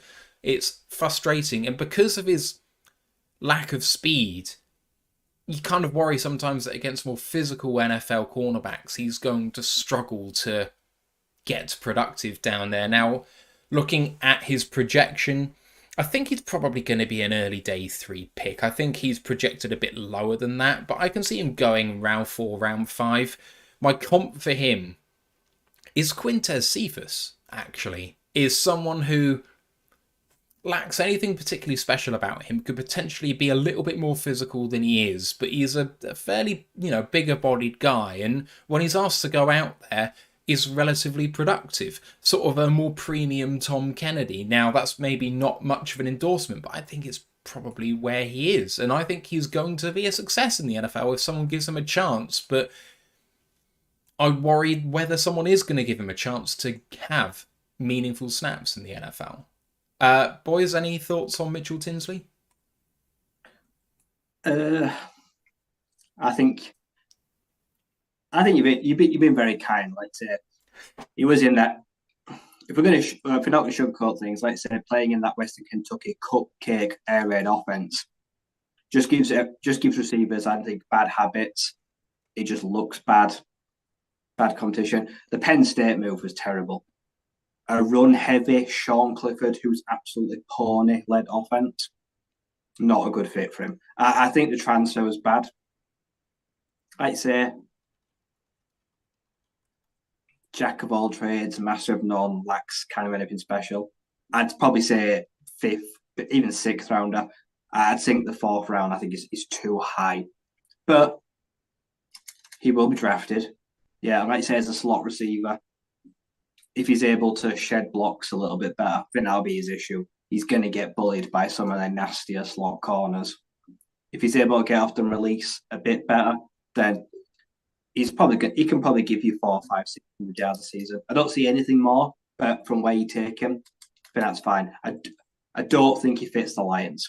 We've got too many of that, haven't we? We've got Raymond, Reynolds, who's not the best outside guy ever, like you say, Cephas, Amon-Ra. If we bring in someone else as well, like you say, so I feel like he needs somewhere where he can find a niche role for himself. But yeah, he's shown that in a heavy workload he can do it. It just at the Helltoppers, it just wasn't that complex, like I said. The route tree's just not there. It was just, you're going to run down the field and Bailey Zappi's just going to throw you the ball. 9 times out of 10, you're open. But yeah, he'll find a home somewhere. I don't mean to gang up here, but I do have to agree with Ryan. I think you've been way too nice about him. He just doesn't really do it for me. The Western Kentucky stuff, absolutely fine. But this year in the Big Ten, he struggled. He didn't get major production. I mean, he did all right in most games, but the one thing I very clearly remember of his season, he coughed up a massive fumble when they were on top against Ohio State. That whole team choked that day, but he did as well. He coughed up a big fumble in that game, which cost them. And, outside of that, it's been meh. It's 5 touchdowns on the season. And, Penn State should have been a lot better than they were. They've got the best running back in college football on that team, and they've got a really good running back too. You've got a quarterback who's not the greatest in the world. We've ragged on Clifford enough on the college ball, but he's steady. You can do things. You've seen with Parker Washington, he's done quite well. Got some good productivity there, and it's just not quite come together. But it's 1 year in the Big Ten. Maybe it's harsh, being he's been playing in the CUSA his entire career. But the comping with Cephas and then we could go top of day 3 is just like, nah. We got Cephas in round 5. I don't think he's better than Cephas. I just don't. I think Cephas is more physical. I think he's got a better build to him. And I think Cephas has just been unlucky with injury. So I think he goes well down in day 3. Someone will have a go, but it's a long-term development project with him, in my opinion. I agree that he's definitely a long-term development project. Just to push back a little bit, in this Michigan game that I watched specifically, I think he showed a reasonable route tree. He's got very precise feet, which makes his route running quite nice to watch. So when it comes to a simple curl route, he's precise, stops on a dime, comes back to the ball, makes it easy for his quarterback. I saw him run, I know it, I think from Madden, as an X-skinny route, but I don't really know if that's what it's called in real life. You're on the outside, you run about 15 yards downfield, you cut 45 degrees infield, and then cut 45 more after about 5 more yards. You end up in about the centre of the field, about 20 yards down. You're kind of aiming to be in the hole in cover 2, in front of the safeties, but behind the linebackers. He runs that route. Lovely. I saw him catch 2 or 3 balls running that exact route. He's good at doing little kind of shallow crosses and that sort of thing where he just seems to find gaps in coverage.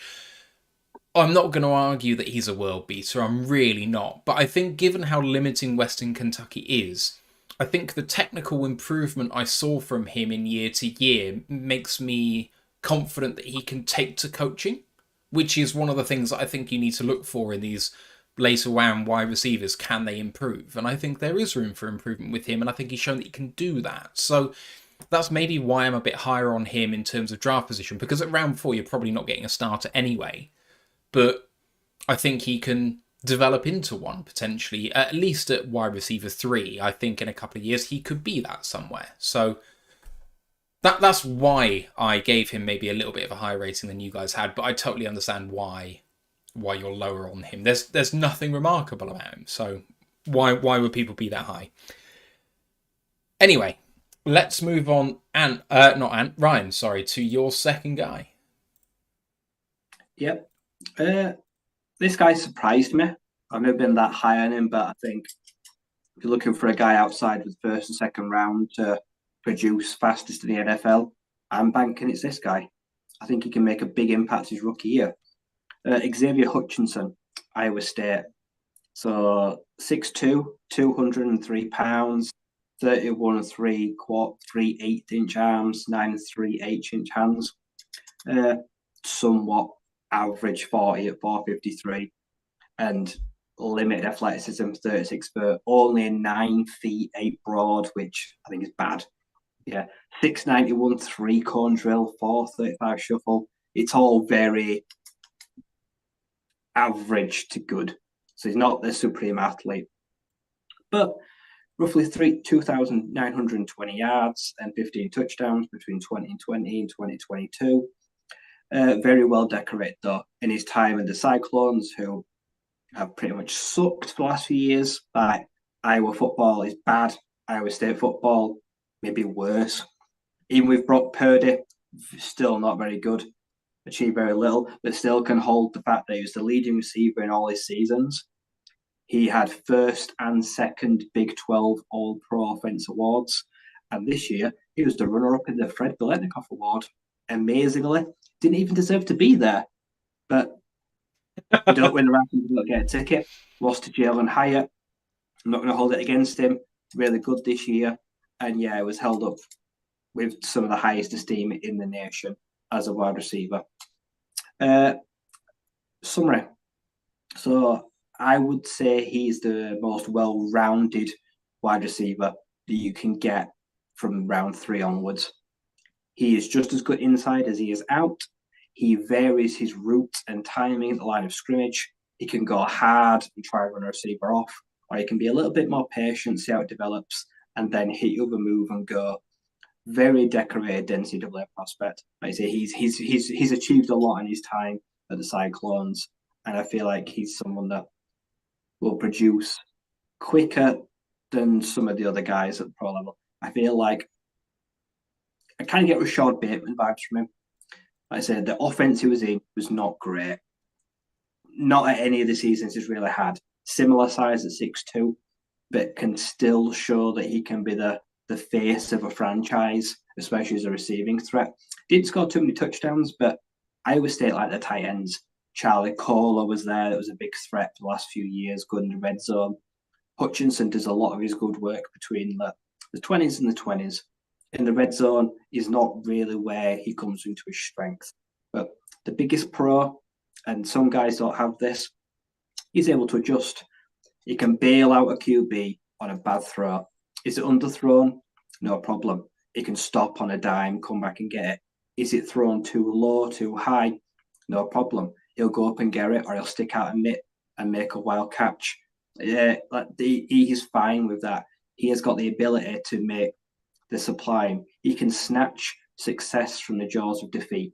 And he has to do that a lot because his biggest issue is he does not get separation because he lacks elite athleticism and speed. He's always kind of fighting. So he trusts that he's strong. He's got a good frame, but corners will just sit on top of him.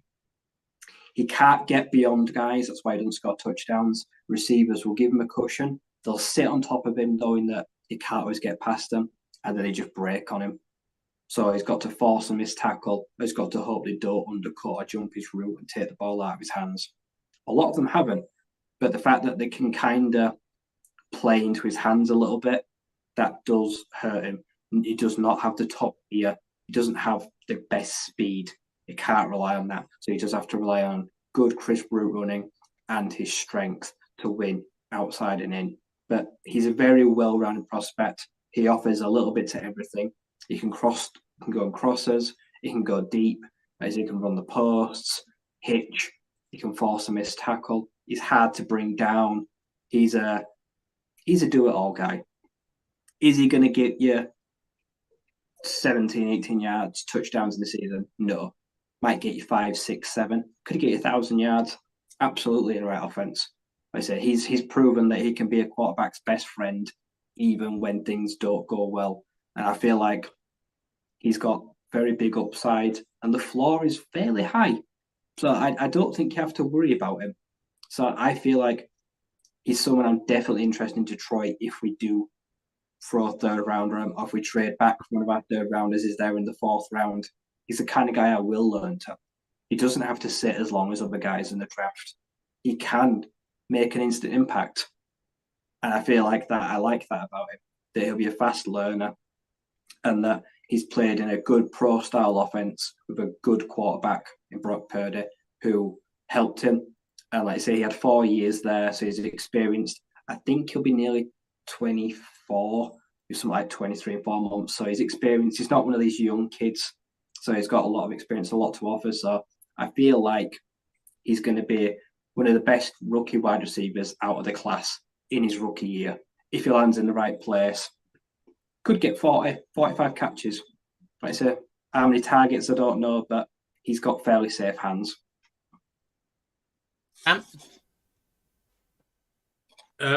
Yeah, there's not a lot more I can add here. I'm surprised Hutch was so big on Ryan's list. There was a time and an age where I don't think he would have been, but like Ryan said, he's been on a poor team offensively, and he has put up production year after year after year. And I know we had Purdy with him up until recently, but even this year, when their team's just been absolute horseradish, he's still been a really good receiver. You don't get awarded for, you don't get put to the Biletnikoff finals if you haven't done anything good. But no, he's a good receiving option. I'm intrigued to see where he goes. I think he's in the upper echelon. He's definitely a day 2 guy, I think. There's a lot of guys sort of on that late day 2, early day 3 threshold.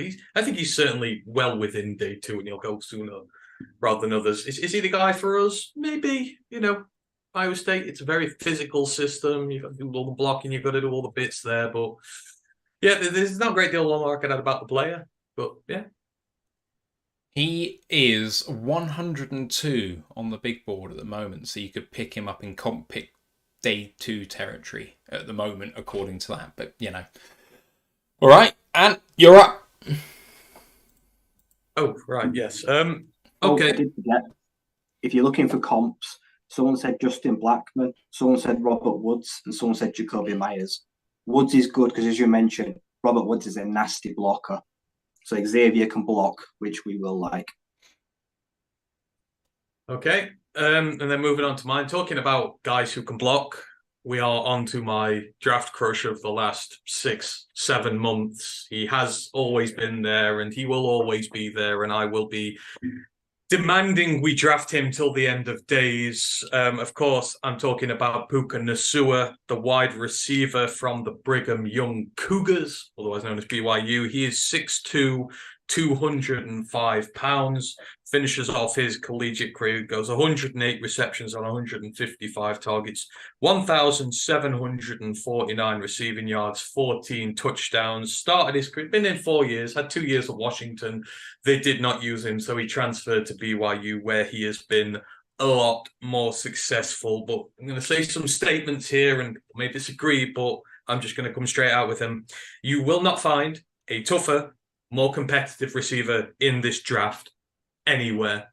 In the first round, in the 7th round, in undrafted free agency, in the middle of the board, you will not find someone who is tougher and more competitive. And this is where the appeal for Puka Nacua comes, specifically towards the Lions higher up. So as a perimeter receiver, he is well built, he is super physical, and he is relentless. Exactly what you need to be if you're going to survive on the outside, especially with some of the deficiencies that he has in his game. So in contested catch situations, he has this controlled aggression that he uses, but he has flawless body control technique and his ball control skills. So you go up against the DB, he puts himself in the right situations to not only not get hurt, but to be able to bounce out of contact. He gets a lot of yards after the catch, which is very surprising for a guy who doesn't separate the most in the world. But like I said, the body control is just so good for a guy his size and his build. There's just so many times you're seeing him bouncing off defenders, slipping out of situations because of where he puts himself in the first place. The sideline awareness is top-notch. The amount of times, and I had to watch this because BYU played against Arkansas this year. Everyone who watches the college pods knows I'm an Arkansas stan because of KJ Jefferson. He absolutely rinsed the Arkansas defense this year for 150 yards and 2 touchdowns. And why can he do that?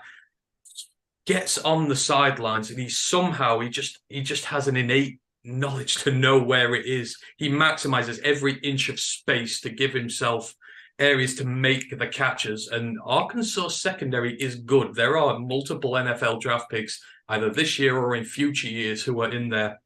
He just rinsed the floor with them because of that sideline awareness. And what it means, it built up big trust with Jaron Hall, the quarterback there. Every time Jaron was throwing the ball, he's looking for Puka first because he knows you can trust him on the perimeter to go up and get the ball and come down with it. So that's really big for building up trust with your quarterback. The perimeter blocking skills, there are none better in this draft, flat out. I go and challenge you to find a better perimeter blocker as a receiver in this draft. His hand skills, his hand fighting, it's firm, it is technically sound. He can go up against guys who are much bigger than him and outlever them out the way to help with the running game. As anyone who knows BYU will know, they are a system where you have to pull your weight. Doesn't matter if you're an offensive lineman, a running back, or a star wide receiver in his case. Before you get any touches of the ball, before you get any of that personal glory for yourself, you have to go in and do the dirty work. So whether it's blocking bigger DBs on the perimeter, whether it's coming in and laying in hits on far bigger defensive ends than him, and these big chunky linebackers you get in a lot of the Big 12 teams that they face off against and these other independents, he's there every single play, doing the nitty-gritty dirty work. You'll look at the stats and go, well, there's not a lot of stats in there in his career, but that's because he puts the team first over his own personal growth of the receiver. So that is what appeals to me. That is what I think appeals to the Lions. You've got to block first in this scheme. I call him an outside version of Amon-Ra St. Brown. I am not lying. He absolutely 100% is for me. And he's a model of player as well. Everyone you talk to around the organization, he's one of the most model players on the team. If you want a football character, you know, a dressing room guy, this is the guy that you go towards there. And like Yoshi Vass I was talking about earlier, it's not just as a receiver you can work him as. So because of the physicality, because of the contact balance, because of all that, they also use him as jet sweeps. He isn't as quick as Yoshi Vass. He isn't a track star. But if you get him on the jet sweep, if you get him running ahead of steam, he can just ball over players. He can break through contact. He gets a lot of yardage on these jet sweep situations, even if he ain't got the speed to exploit the gaps. It's just the physicality, which means he's able to get a lot of production with the ball that way. And he even lines up as a running back. There are a lot of times when Hall will toss it out to him as a running back. And again, got a head of steam going, you just send him through as a battering ram and you can use him that way. So not only a great outside blocking perimeter wide receiver, you can use him in jet sweeps, you can use him in the backfield. This is the guy who will go and do all the dirty work for you and then will make a splendid catch downfield in a big contested catch situation. I absolutely love him to death. It's probably going to go day 2, I think, here. I'm giving the Lions 81 pick to him straight away. I would absolutely do that. Now, issues, talked about how physical he is, how aggressive he is, all that great stuff. There are issues. The separation is a problem. He is Kenny, basically. The separation is not there. Kenny didn't get much separation. He was a contested catch receiver.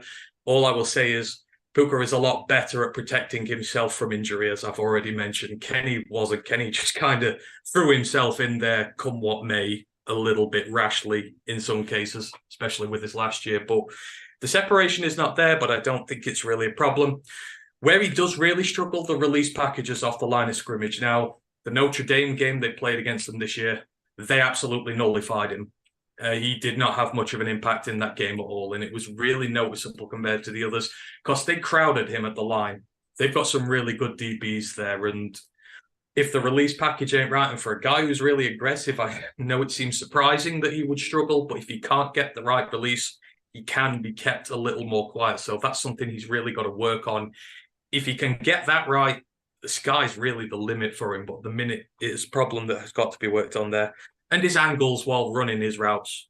Again, like I said, with Yoshivas, he can cut on a dime, not lose the speed there. He doesn't really take the really sharp angles, really throw guys off that way. He's more of a, put it up there and I'll go and get it guy. But again, it's not really a big issue for the way he plays. Go and watch his highlights against Arkansas. He'll tell you about all the player he is. And for me, I'm 100% taking him and I'm starting him if DJ Chark doesn't come back. Even if Chark comes back, I'm signing him and I'm going to give him starter reps. I love Nasua. That's really all I can add about him there. He's exactly what Dan Campbell wants as a wide receiver, and he's exactly what the Detroit Lions need on the perimeter. And I will die on the hill that he is the best receiver for the Lions in this draft, happily. Thoughts, Ryan? I'd say he's the best draft prospect coming from potentially most of the independent schools for sure. Like he can definitely claim that. I feel like he's one of the more experienced receivers. I say he's not been in the most pass-heavy scheme, like say go from Zach Wilson to Jaron Hall, but he's more well-rounded, like say with blocking, with rushing, being asking to do a little bit more things than just run and catch the ball. I say, and he's been through some hard times as well. Like I said, BYU, the Cougs have really struggled. I'd say this year, last year in his time, he's had to really face some adversity and things have not gone their way necessarily well for the last few years, other than like I say Zach Wilson's final year. So he's definitely battle hardened and he's able to stand out in a lackluster receiving room. I know he's had the Romney brothers with him, people like that, but he's really shone there. He's really made a name for himself being a leader. I feel like he might have been a captain at some point. Could be wrong, but I'm pretty sure he's very well respected in the locker room. So yeah, if we're looking for someone that can block on the outside, seal a guy in, and run screens with guys like that, he'll kind of succeed there. I'd say because he can sustain blocks. He'll help with tunnel screens and bubbles and things like that. He'll be able to maintain blocks. So that's kind of what we like to do here. I have nothing more to add, so I'm going to move it on to my next guy, which is Jake Bobo from the UCLA Bruins. Transferred from Duke, he spent 4 years there, was a 2-year starter at Duke before transferring to play with Dorian Thompson-Robinson. He's 24 years old and will be 25 before the draft happens. He's a super senior, so that makes him, let's call him experienced. 6'4" he measured in at. That's a confirmed height. And 206 pounds. Estimated 40-yard dash time of 4.68. So he's no burner. Don't have any other stats on him because I don't think they've done their pro day yet. And he wasn't invited to the combine. He was a consensus 3-star recruit. In his career, 52 games, 183 receptions, 2,258 yards at 12.3 per click and 10 touchdowns. So not a huge amount of production in his career, but he really broke out at UCLA and the increased competition with a more competitive and better quarterback. 13 games, 57 receptions, 817 yards at 14.3 yards per reception. 7 of his 10 touchdowns came last year, and PFF grade of 83.5, which makes him the 13th wide receiver in college football per their ranking. And I mean, physically, the guy just stands out when you look at the field. I mean, he is every bit a 6'4" man, and at 210 pounds, he's lanky, but he's not thin. I mean, the guy has some power to him, and he's a physical blocker too. And you'll see that because sometimes he'll line up in line, which I haven't seen from some of these other guys. He'll line up at tight end in the odd snap, and he will add some physicality on that line. You know, going up against 300-pounders, maybe that's not going to translate to the NFL particularly well, but he's managed to do that in college and seems very willing and able to do that. What I love about him, compared to anyone else that I've looked at, is that his release is just crisp. There's no bobbing on his heels or kind of twitch before he's going. He just starts running, and that's one of the things I love the most, because as someone who's going to run in the 4.7s or so, you need to be able to win off the line then to create your separation, because you're not going to do it with speed, and he absolutely does that. There's no indication as to when he's going. He just starts moving, which is really nice, and he's a smooth runner. Like, you see some of these fast guys, but they really look like they're putting in a lot of effort, whereas he just kind of glides, which is really, really kind of just pleasant to watch. Plays both inside and out. You'll see him running motions. You'll see him play slot, outside. I know that at Duke he was utilised primarily in the slot, but at UCLA he played quite a lot outside and he seemed to do very well there. This is another guy that seems to do better against zone coverage. He's got a good feel for the gaps in zone, and he's got good hands when it's not being contested. Got good football IQ, can just read the situation very well. But that brings me on to one of the major negatives for him, which is that he can't create separation, and he's not great in contested catch situations. I think that's one of the reasons why his touchdowns have suffered, because for a 6'4" guy, you'd think he'd be a red zone threat, and he just isn't. He can't create separation against man coverage when they're sticking to him. He's a non-factor, which is really disappointing. He despite the fact that he can block on the line and he can play in line and be an asset in the run game, ask him to be physical at the catch point, and you're not going to get it. So when he's reliable with a little bit of space, he's not when he doesn't, and it's so frustrating. But he is a refined runner when it comes to it. You know, I said he was smooth. He can find that space. So it's just a matter of kind of maybe doing a bit of learning for him, being a bit more aggressive when he's out there, because he seems to lack that a little bit. The dichotomy of him, how can you block on the line and lack aggression? It doesn't make sense, but it seems to be him. Project him to the NFL. I mean, his size at 6'4" and as someone who, for most of his career, has been a slot player, even though he can do it on the outside, I do wonder whether you can bulk him up and maybe play him as a tight end with receiving upside, because if you can block on the line and you're struggling in contested catch situations, maybe starting you out in line is going to be of benefit to you. So, you know, can we load you up with another 30, 35, 40 pounds? Because he's not exactly fast anyway. And then can we make use of you there? I don't know. I'm going to change my projection. I have 4th rounds, but it's just too rich for him. I'm going to have 5th. 5th round pick. And he reminds me a little bit of Josh Palmer.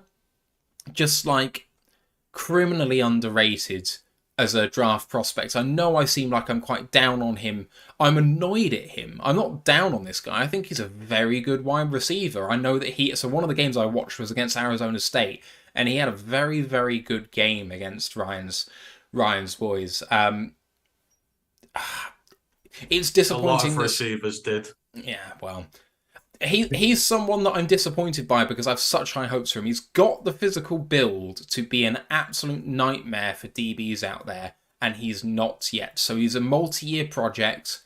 Maybe even 5th round is a bit too rich for him, really. Maybe 6th. But there's something to him. There's something to really like about him. That football IQ is high. I think he could be a fit for the Lions 2 years ago, but I think we've kind of moved past this sort of player now. He's someone that, you know, we don't want to be investing in guys who might be seeing the field 2 years from now and their upside is wide receiver 3. I don't think he's going to be one for us, but there we go. What do you make of Bobo, guys? Well, we can call a spade a spade. He wasted 2 years at Duke, who were fucking dog shit at the time. Before this year, they're one of the worst teams I've seen in the last 5 years. Horrendous. I don't know what he was doing. So the subpar everything hurt him. As you mentioned, he's going to skid into the 6th or 7th because he's fucking slow. He is. If he runs like a 4.65, that's probably really good for him. And that's bad. I think you're right. I think he's a H-back. I don't think he's going to be a wide receiver. I think you have to, like I said, if he's already slow, he might as well gain a bit of muscle. So I say he plays a bit like a pansy outside, like you say. He's soft, like you say, and that's worrying. I feel like it's time to bulk him and make him a fullback tight end with a receiving option. I think that's the only way you get him maybe a round better. But yeah, he's a very long-term project, but he's got the potential if you can like kind of unlock and make them. He's got all the gear and no idea. And I say he's got the tools. He's got the physicality. He can block. He can catch. He just doesn't know how best to use it, or he hasn't been told yet how he should use it or what the best way to use him. So he's kind of guy that you stash and you just hope you kind of find a niche for him in a year or two. But yeah, if you're a team that's ready to win now, avoid him at all costs, I'd say, unless you've got loads of tier 3 picks. But I do like him at UCLA. He got much better, which isn't hard, but a much high-powered offense. He did get a bigger share of the pie. He did play much better. So, yeah, I hate to say it, I look at him and I think he's going to be a star in the XFL.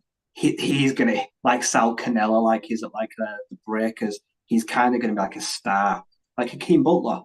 He's kind of like Hakeem Butler that's kind of right now slaying it in the XFL. Big-bodied but slow, but can catch the ball. Chris Runner didn't work in the NFL, so he's going to give it a good shot. He will play a pro football at some level. I just can't say which is not a knock on him because everyone wants to play pro football. No, he's just such an enigma as a player. I remember when we were doing the college sports early in the season, he had the big ass game against Washington where he went for like 160 and 2 touchdowns. And, his 2 best performances of the year were against Washington and Oregon. I mean, Washington sent 2 DBs in the first round to the draft last year. Oregon are going to send probably a top 10 pick this year. These are not bad teams he is playing against. He got 2 touchdowns against Utah as well. They're sending Clark Phillips this year. He's playing against some of the Pac-12's top competitors, teams that were fighting it out for the Pac-12 championship till the end of the season. One of them won it, and you're thinking, he looks really good. But then, like at the start of the season, they played, what was it, Alabama State.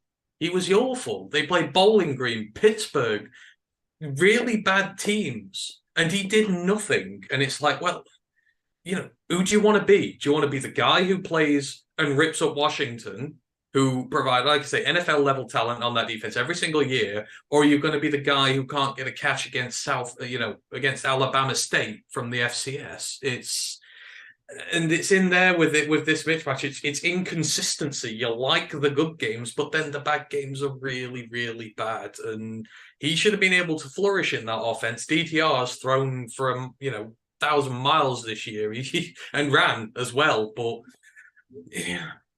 So There's too much uncertainty with him for me to go anywhere near him. I'm with Ryan. I think that odds are it's going to be at a different level of football he flourishes. However, he has the tools to flourish at this. It's can he find the right team and the right level of patience from them and the right scheme to make the best out of him. So Steve O just reminded me that UCLA Pro Days has actually happened. He ran a 4.940. Oh, fucking hell. He's not down. That's like an O-line or a D-line. Kalijah Cansey ran faster than that. Cansey ran 0.22 quicker than that. Cansey was 4.68, wasn't he? But anyway. Brian Brzee ran nearly a 4.9, didn't he? Brzee was faster than that, yeah. 4.86. Right, that's bad. Yeah, that's really bad. We'll move swiftly on from Jake Bobo, and Ryan, we're coming to you for your last guy. I know that you're not exactly high on this one, but we got to get through him. Yep, I picked someone. I kind of just shut my eyes and I picked a guy like 200 onwards on a big board, which I thought, let's have some fun. I landed on Xavier Gibson, the receiver from the Stephen F. Austin Lumberjacks. That is the FCS product. And, well, he's been incredibly productive. So the wide receiver, kick returner, punt returner, anything returner is 5'7.5", 180 pounds. His pro day is on the 21st. He's scheduled to run between a low 4.4 and a low 4.5, 8.5-inch hands, 30 1/8 arms. So he's very small. He's very slender, but 4,300 yards, 37 touchdowns, 180 rushing yards, and over 1,000 punt and kick return yards between 2019 and 2022. He's very much just kind of giving the ball and he'll make something happen. He's a deep ball specialist with home run potential that will just try to make an impact any way possible. He'll work his fucking ass off to earn every single rep, starting on special teams, and someone will love him in the same way people love Kenny Nwangwu and Trindon Holiday and Jamal Agnew that kind of don't offer anything else. Someone will love Xavier Gibson. He's definitely got undrafted. I'm pretty sure he's at like 270 or something. That could get better when his pro day happens. The versatility is his biggest pro. Like I say, you can play all over the field. He'll run the jet sweeps. He'll play like hide the leprechaun. He'll hide between the O-line and he'll burst out and score like a 60-yard touchdown. If you put him at an X and you put him against like a corner or something that gives him a big cushion, he could crucify them. He could make them look really stupid. But in man, he's never going to block because his size is his biggest issue. He's really small. He's quite slender. So he will work primarily out of the slot. But I feel like he's a guy that once, like I say, a quick slant or a dig, get the ball in his hands, he's certainly hard to tackle. He's got a very low center of gravity. He's twitchy. And he can make people miss in the open field. I feel like he'll be the kind of guy that can probably live on your practice squad for a year or two and might get called up for a few games, but could easily take a kick to the house. He will return a punt for a touchdown. He will do things like that. He will score a jet sweep. He will score touchdowns. I feel like if he's the kind of player given a chance at the next level, could very much do what Kevontae Turpin did. Went to the XFL, came back. Next minute, he's all pro, going to the Pro Bowl as a returner for the Dallas Cowboys. Kind of very much may have to take that route. I'm very sure you'll see this guy get picked up, practice squad, UDFA, released, USFL, XFL, could be back in the NFL a year later because he's done really, really well. Or he could start instantly and be someone's kick returner next year and be really consistent because he's shown that his special teams are his forte and that against lower FCS Div 2 school opposition for a decent Stephen F. Austin side, that he has wrapped up the numbers. He's put out a very large workload. I feel like I couldn't find any real personal highlights, but watching him, I watched a few of their games, like 20, 30-minute breakdowns. He's incredibly fun. Like I said, I think he's going to be a really fun player to watch. And I think he's worked out. Let's see how many people go to Stephen F. Austin. They're going to get some GMs there, but if they're going, they're probably going to be looking at a kid like him because he might not be a prior UDFA, but he's the kind of guy that every team or a few teams in the NFL do covet. A smaller, explosive guy that can make things just kind of like happen out of nowhere, bit of magic. So, and I feel like he's probably got the potential of that. I don't know whether you caught any of that, Ant, but do you have any thoughts on Xavier Gibson? Have you watched any Stephen F. Austin football? I've only watched Stephen F. Austin because of what's his face, the edge rusher.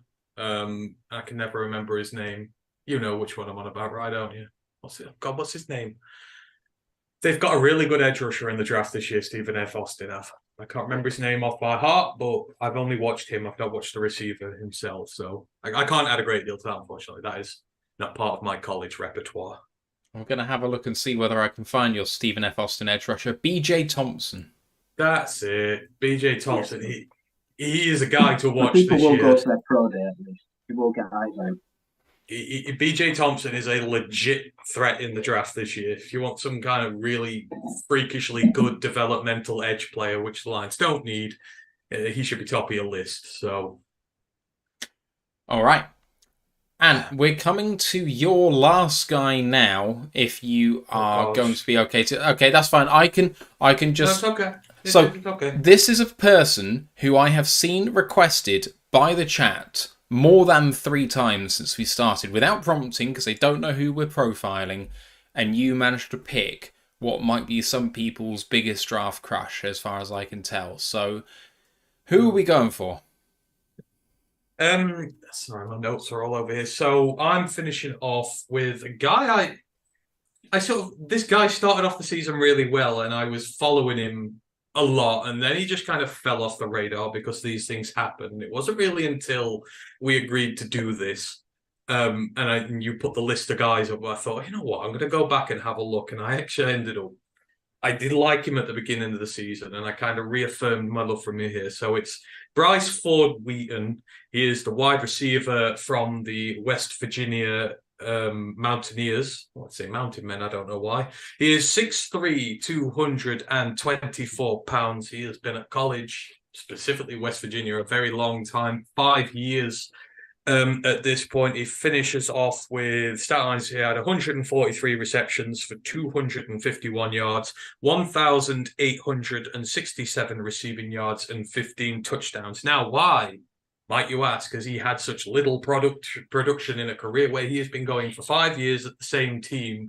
And the answer is not as off-putting as you might think. It is simply some players take longer to develop than others at the collegiate level. And year on year, he has slowly worked his way into this team a little bit more by a little bit more, until the point where he got to 2022, where he first really took up position as a starting wide receiver in this team. And I mean, the first game he played, he left a hell of an impression on me. It was the backyard brawl against Pittsburgh. And my, oh my, did he have a day. He had 16 targets on the day, he had 10 receptions, 97 yards, 2 touchdowns. But bearing in mind, it's for the first time quarterback with JT Daniels, the first time they'd ever played together. And they look like they've been playing together about 5 years. As a perimeter threat, like I say, 6'3", 224 pounds. He is kind of the exact build you want from a guy who is going out there. And like, so far from the 3 guys, I've had the really athletic guy, I've had the really tough competitive blocking guy. This guy is the red zone guy. So Ford-Wheaton, for me, out of the 3, he's the biggest red zone threat of them all. He just seems to be able to find his way in there and get the ball and get touchdowns. It was the Kansas game the week after the backyard brawl, actually. He had 2 touchdowns in that. And you need to see them. One of them, he's got 2 defenders draped over his back, running towards the edge of the end zone. In fairness, JT Daniels puts a lovely ball in for him, but under significant pressure from the pair of them, he's able to grab the ball, toe tap it in, and it's an absolutely marvelous touchdown. And then the second one, he has to high point sort of an overthrow from JT Daniels, and he just leaps in the air like a salmon and grabs it sort of partially with one hand and then the other, brings it down for another. I mean, this is sort of the real appeal about him. He is still a really raw prospect. Like I said, he's not played much football, especially as a starter. So when it comes to most aspects of his games, there's development to be done, which is why he doesn't really get talked about as much as a lot of these other prospects. But I mean, this has been his best year, 675 yards, 7 touchdowns. And again, I just want to say this, people go, it's not much over 5 years, but he has stayed, what Ryan can attest to, has been a trash program with a bad head coach who should have been fired. They've had such big changes amongst their coaching staff over the years, and he has persisted as a player. He has fought really hard to get into that team. It shows the perseverance, the desire he has as a player. And to me, I actually find that quite admirable. It would have been easy for him to portal out, go somewhere else and try again, but he didn't. Stayed loyal to his team, worked his way in despite not getting much opportunity, and he took it this year. So he's got a lot of appeal and a lot of potential. So where he's good is boxing out defenders. So back to them, getting the ball in his hands, keeping it safe, just being really physical at line of scrimmage. Guys can't bring him down that easy. It takes a lot to bring him down. He's really tough and he's really powerful when it comes down. When he gets the ball in his hands, like I say, he has that yards after catch ability to just go and keep on making really big plays. He is so difficult to defend against. When teams use man coverage against him, they're on a hide into nothing just because of his size, his build, his hands. They're really good. You're able to get a lot with him, and this sort of stands out again. It might not sound like I'm saying much good about him, but everything he does, the routes are good. Again, like Yeshivas, really limited route tree, but what he does is really good. The physicality is really good. Coming across the center of the field, he'll play on the perimeter, but he's also used a lot over the center of the field. He will cut in. JT Daniels loved him, and like I say, it was his first year there. They seem to be the first receiver he picked up with, and I just really like him, but there are big issues with him. So, like I say, you've got the ball skills, you've got the blend of the size for him, which is really good. The nose for the end zone, which is damn good. It's the best of the three of them. You know, man coverage, you just can't really do much with him. And the developmental upside is huge. I think out of the three of them, he's probably going to go well in day 3, but he could end up giving you the value of a high day 2 pick, I reckon, if you develop him right. But there are issues. So again, another one, struggles with separation. Again, that's why a lot of these outside perimeter guys, not the quickest in the world, so you have to be tougher in there. But yeah, the separation is not great. He does have a big drop problem, and this was his worst year. 6 drops on the year. I think he had 5 the year before, 4 the year before that. So, you know, the hands, again, I think it's a bit worrying about contact sometimes. You see a few of them, because he's not getting the separation, he's looking out the corner of his eyes, taking his eyes off the ball, and he's dropping them. I don't think it's like a natural drop problem. I think it's just a little bit of distraction. He will need to work on that. But as I say, once he's got it in his hands, you can't get it off from him. And the development curve will take time and patience to work through. He's a 1-year starter. So he's going to be a guy who you're going to give. And I know we mentioned Cephas earlier. He's going to take like the Cephas route if he came to the Lions. You will see very little of him to begin with. You'll have him in on some plays when you want. I think you'd use him in the red zone specifically, and you'd give him some opportunities there. And over time, he'll build his way into the team. So there's a lot that you've got to put up with Bryce Ford-Wheaton, but the end product could be great. I think he's going to be a genuine, bona fide red zone threat at the next level. As I say, he just has this knack of finding the spaces, finding the gaps in coverage, and getting touchdowns. I've only got 1 year of evidence to go on with that, but it's enough for me. And as I say, if you've not seen it, go and watch the Backyard Brawl. One of the best games in college football this season, and he was a big part in that game. So Bryce Ford-Wheaton, I would, but I would do it later on. And again, I would like Chalk back in front of him, because I'm not starting him. I'm going to develop him over time, but it's just something that keeps bringing me back to him and I can't shake away from. So yeah, I'd do it. But there's, out of the 3, I think he's got the most development of all, even Yoshivas, who's in the Ivy League. So that's where I'm at with him. What do you think, Ryan? If I'd take any of them out of them 3, I'd take him too. End of the day, the guy deserved better than a washed-up JT Daniels. He should have portaled.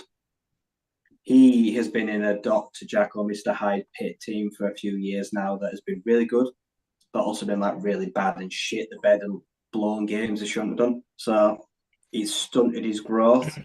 He could have probably produced quicker and a better team, but he stuck it out this year. They were fun to watch even when they lost. Pitt, like kind of like funny because, like I say, you laugh at them, but also genuinely they were kind of fun to watch at times, and he was a big part of that. He's got quite a lot to offer. Like I say, he's got the big frame, but he's also already filled out. Like we've spoken a lot about a lot of guys today that are kind of scrawny, don't lack muscle. If you're over 6'3" and you're like 205 pounds, for me, that's too light. But 220 plus 6'3", that's a big man. That's a strong ass man. Like I say, he's hit the weight room. He's looked after himself. That makes him more of a finished product than some of the people we've mentioned. The lack of production is probably the only thing that really holds him back right now, and probably makes him a day 3 pick. But I feel like when you're taking a flyer on the guy in the 5th to 6th, 7th round, he's a safer bet than others. I do like him. I feel like he's got good upside. The risk is minimal as well, because you're not going to throw a high pick at him, but he could develop and he could win a starting job somewhere within a year or 2, 18 months. So yeah, I think out of a really good pick class, he's the one that's probably getting the least talked about behind like Dennis and Kansas. Probably deserves a little bit more love to his teammates. I mean, sorry, I forgot to mention it. A good thing for him, but I did have his RAS things up. He did get a 9.96. So yeah, and he blitzed. Oh god, yeah, he looked fucking good. Yeah, so he got a 41-inch vert, which is crazy. nearly 11 foot for the broad jump, and his 40-yard dash was 4.38. The 10-yard split was 1.54. These are all elite. The shuttle was really good. It was just the three cone he struggled with. So athletically, you are getting a great player. You're just getting a player who's incredibly raw, but he's so fun to watch. And again, red zone threat. Guys who can find their way in the red zone and get touchdowns are very valuable. So yeah, there's just something that keeps taking me back, White. despite Did Kevin White come out of West Virginia a few years ago? who? The bust, Kevin White, the receiver. He was 6'4". Yeah. This guy reminds me of Kevin White. A lot of people say it. He's a freak athlete. Hopefully, it pans out better. So weirdly enough, I think when I was looking through his RAS, the top RAS comp that came with him was Calvin Johnson. It's like, right, gonna pump the brakes on that. He is absolutely not Megatron, but in terms of his size, his build, the way he plays, you can kind of see the style in there, and athletically they are the same. I think the one that I liked the most of the list on there, I think it's Miles Boykin, who was a couple of years ago. I think it was 2020 he came out in.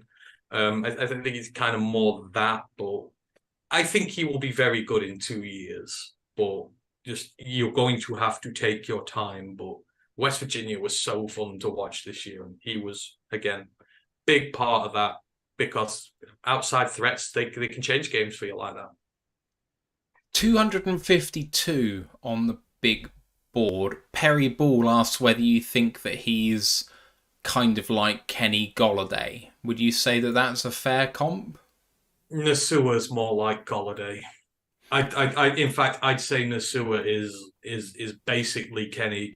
Kenny might have a little bit more natural receiving talent, but as players, they will be the same. Nasua can block a bit better. But I guess I could see it. I could see it. Did Kenny have drop problems in college? I feel like Kenny did have some drop problems. I might be making that up. I think you're right.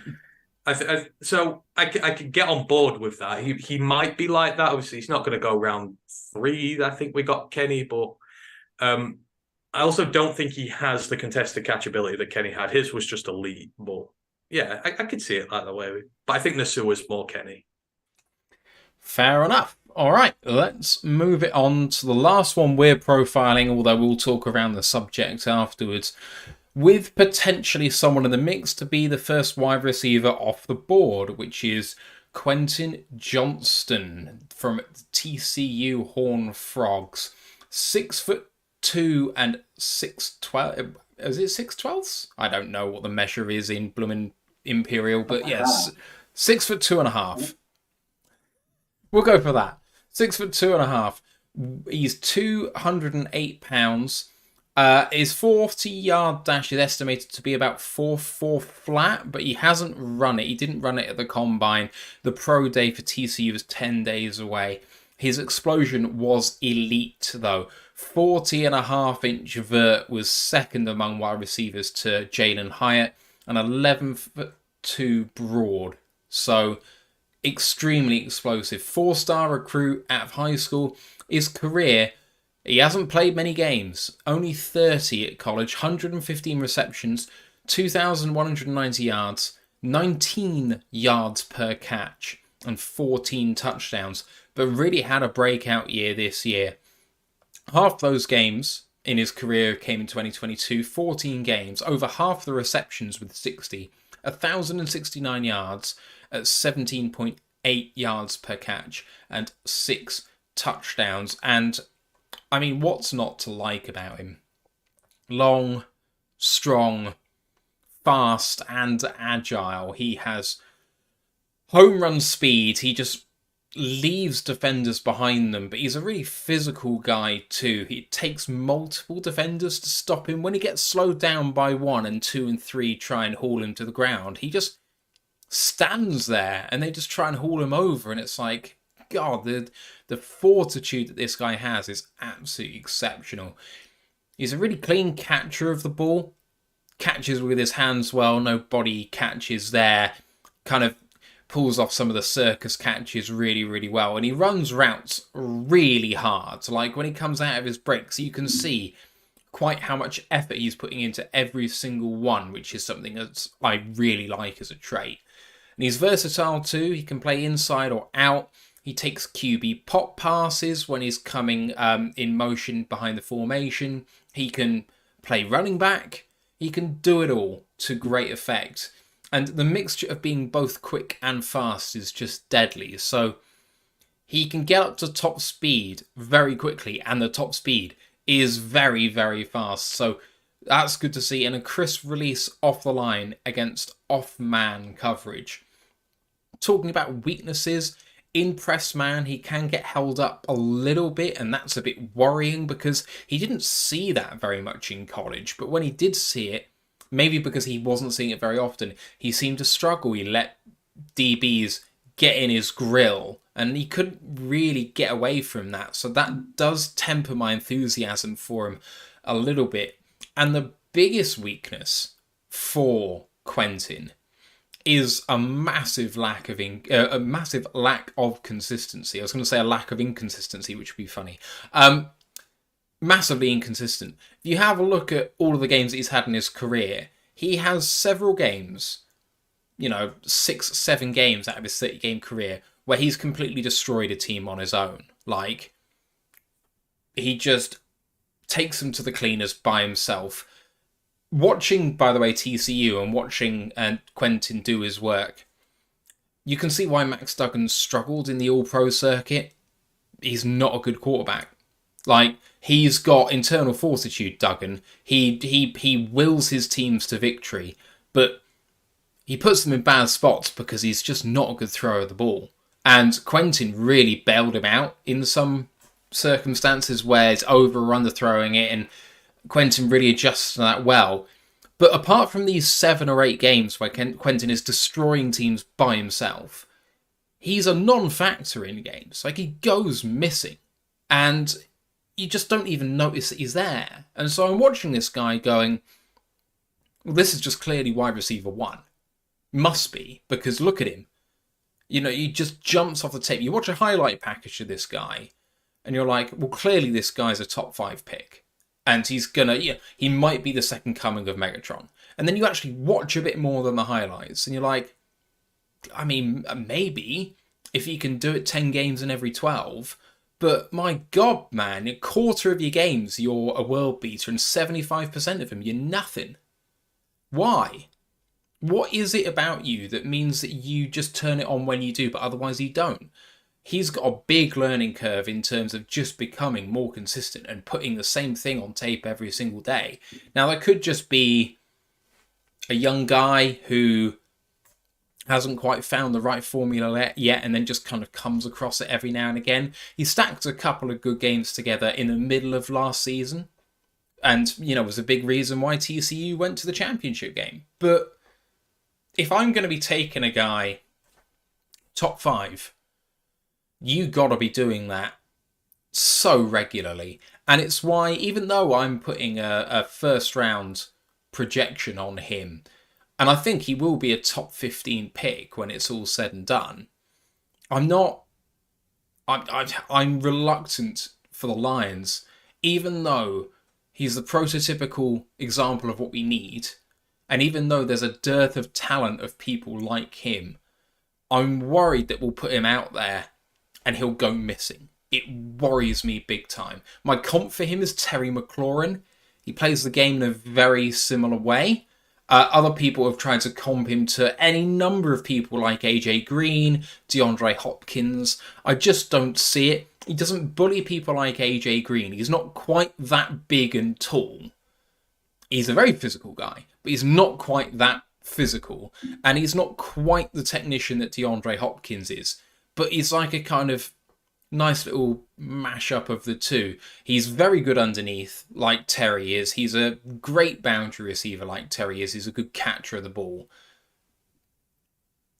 I don't know if I want him or not. Coming away from the tape, I in equal parts love him and hate him. What do you guys think? Don't want anything to do with him. One hit wonder. I tell you now, you take him at 18, bust. Fizzles out. No, I don't trust him. I don't trust him in the slightest. As you mentioned, he goes missing. And yeah, Max Duggan, shit throw the ball. Poor QB. I ain't touching. I ain't throwing any draft pick at Max Duggan. He can jog on. No, like I said, it's a mixture of he made Duggan look good, and Duggan at times make him look good. I do not want to touch. I will not throw the 18 at him. I know teams will be clamoring for him, but I also think as well, I think he's got a bit of an attitude. I also think it's time this year as well. He's played an injury. There's times where I've seen him sit on the sideline, pedaling on the bike where he could have been out there and they needed him. I didn't see grit. He does not have toughness. He's missed a few games down the stretch this season. He's had niggling injuries that I don't think he's going to play through because he was thinking about the next level. I don't think he's a Dan Campbell kind of guy.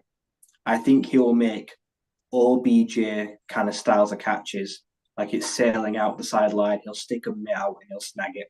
At the combine, he made a ridiculous one-handed catch on a drill where the ball sailed and he showed and he snagged it just at the sideline.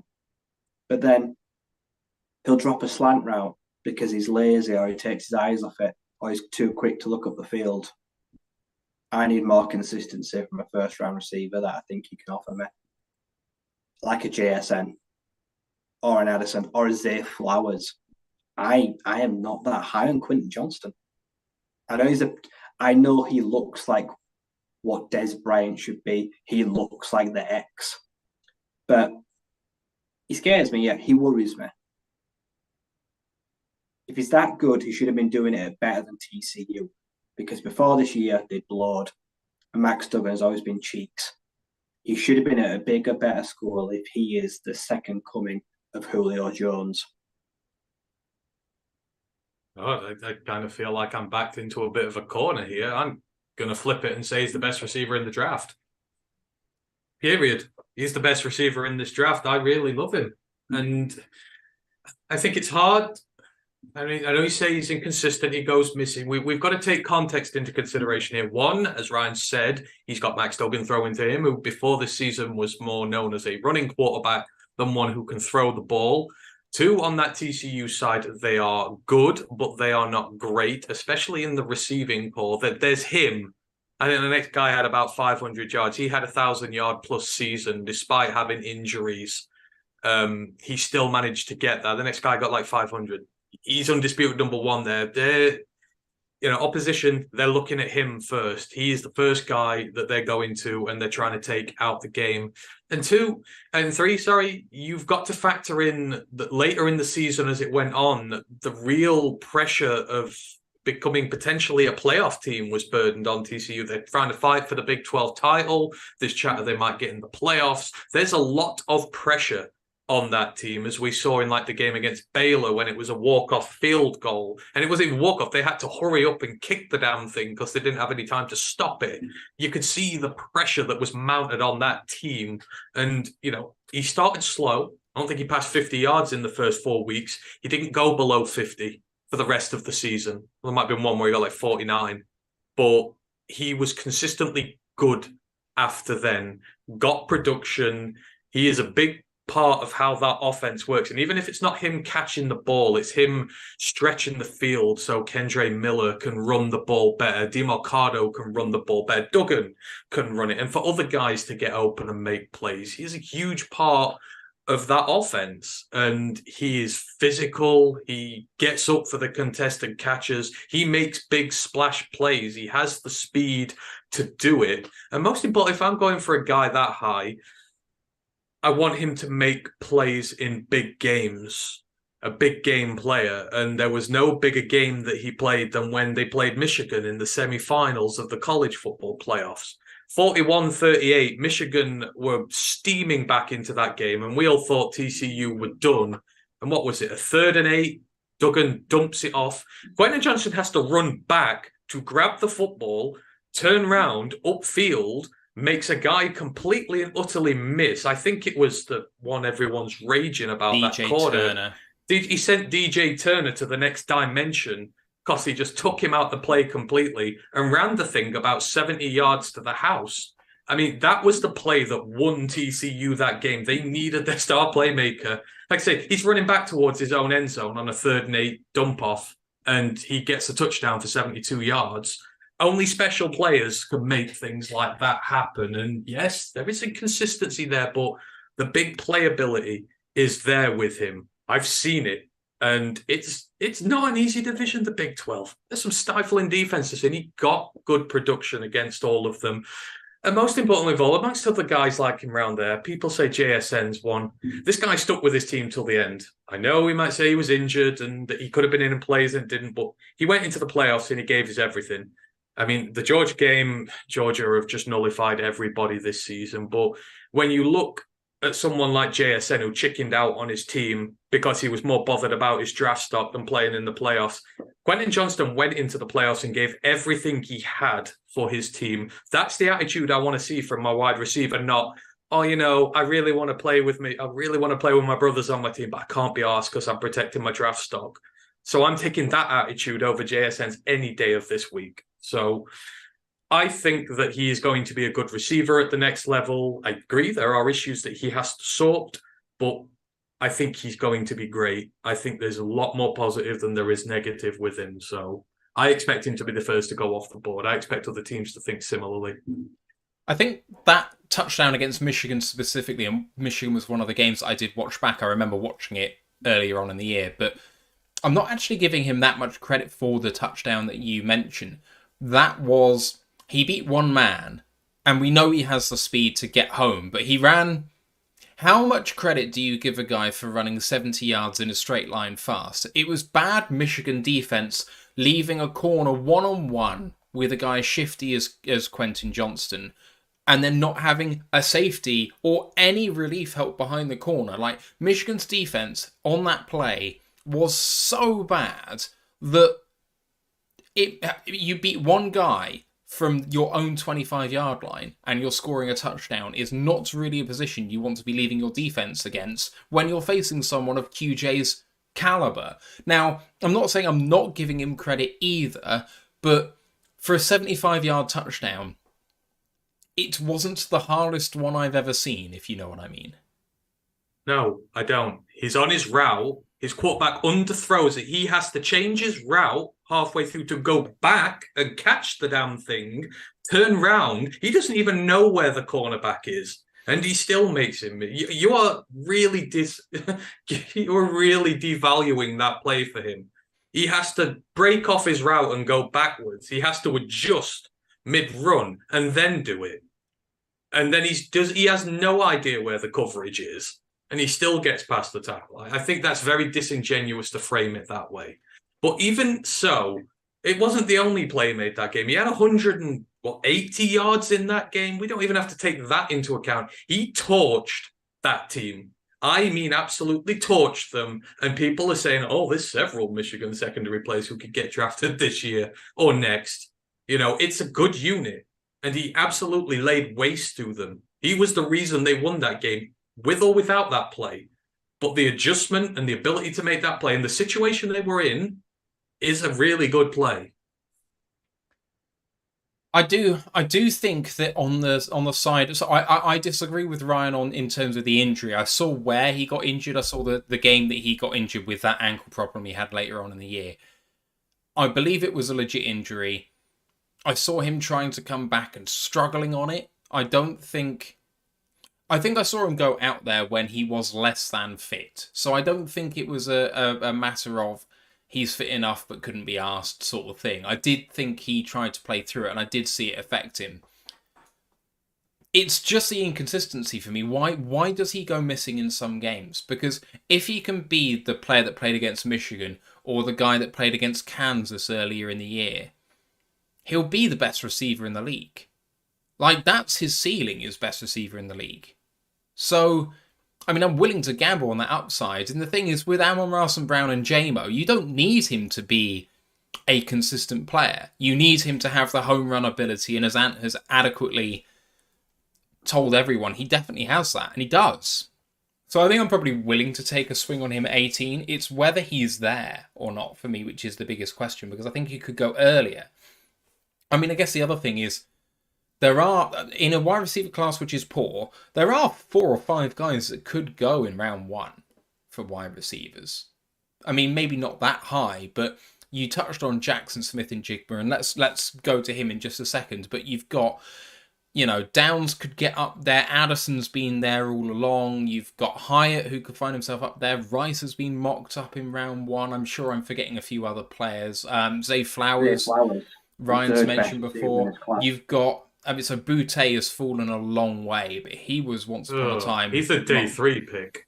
Cedric Tillman has had some love, but he's dropped a little bit now as well. So between Johnson, Addison, Smith and Jigba, Flowers, and then Hyatt, Downs and Rice, he might have 5 or 6 guys in that round 1 mix. So yeah. We talk about consistency here, but who's the one guy we haven't mentioned out the trumpet with the most consistent receiver of them all, Jordan Addison, who's done it at multiple teams and has a ton of production in college? No one talks about him, and he's the most consistent guy that you can get on this entire roster. Why? Because consistent college production is not always indicative to the next level, especially with receivers and how technically refined it is, and what, you want the traits and the skills to do it as well. That's why Quentin's ranked so high, even with the inconsistency. I mean, if this was a consistent thing, we'd all be saying Jordan Addison, case closed. Now, he's not necessarily an outside guy, but if you still want a receiver, which we do, he'd be the guy you go to. No one's mentioning him. That's all. That's fair. Let's talk a bit more about JSN as well, because 2021, you guys are saying, oh, you don't need to worry about Olave and Garrett Wilson. This guy is the best wide receiver on Ohio State's team.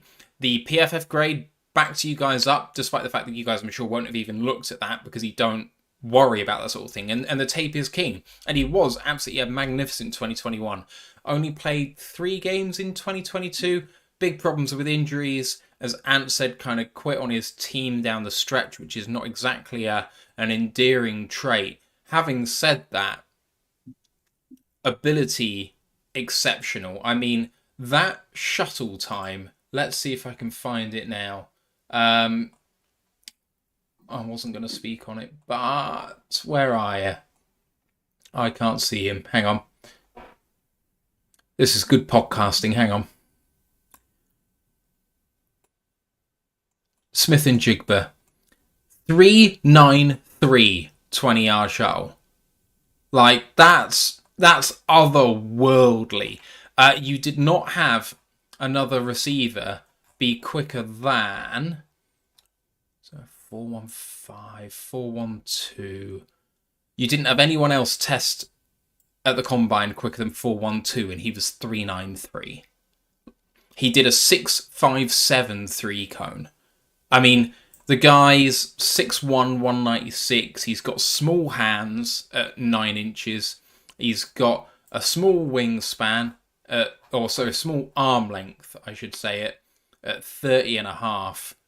He's not the most gifted physically. 4.54 40-yard time, 1.53 10-yard split. But that short area quickness is exceptional. And I think he's got the ability to do it inside and out. We all know that Ohio State like to play their premier guys on the inside. So, does that mean he can't do it on the outside? I think he can. And it's all about culture with JSN, right? Do you think he's going to be the culture guy? The answer seems to be clearly, from what Ant has said, a resounding no. But in terms of talent, in terms of what we need, he might be the guy that we need, and we pass on him for that reason. What do you guys think about JSN? I mean, it's just on my own personal, but I'm not saying it will be a culture problem, but any guy who goes, I want nothing more than to be out there playing with my brothers on my team, playing well, especially when you get to the playoffs. And then his lazy-ass excuses, oh, well, when I first got injured, my doctor told me I wouldn't be able to play in the playoffs because of how the injury was. But he got to the playoffs and he was healthy. And he's like, oh, yeah, but my doctor said I couldn't back then. I can't be arsed. I'm sorry, but I'm not taking someone who puts himself before his team like that. When it comes to the playoffs, if this was a bowl game, I don't care. But he was healthy and he made a legitimate decision to abandon his team and not bother. And some may argue they may have beaten Georgia with him on the field because they were in front and they just couldn't make those critical plays on offense to keep Georgia off. If you've got JSN on that field, you could arguably do that. And they would have wiped the floor with TCU as well, probably in the final. Could have won a natty and he bailed on his team.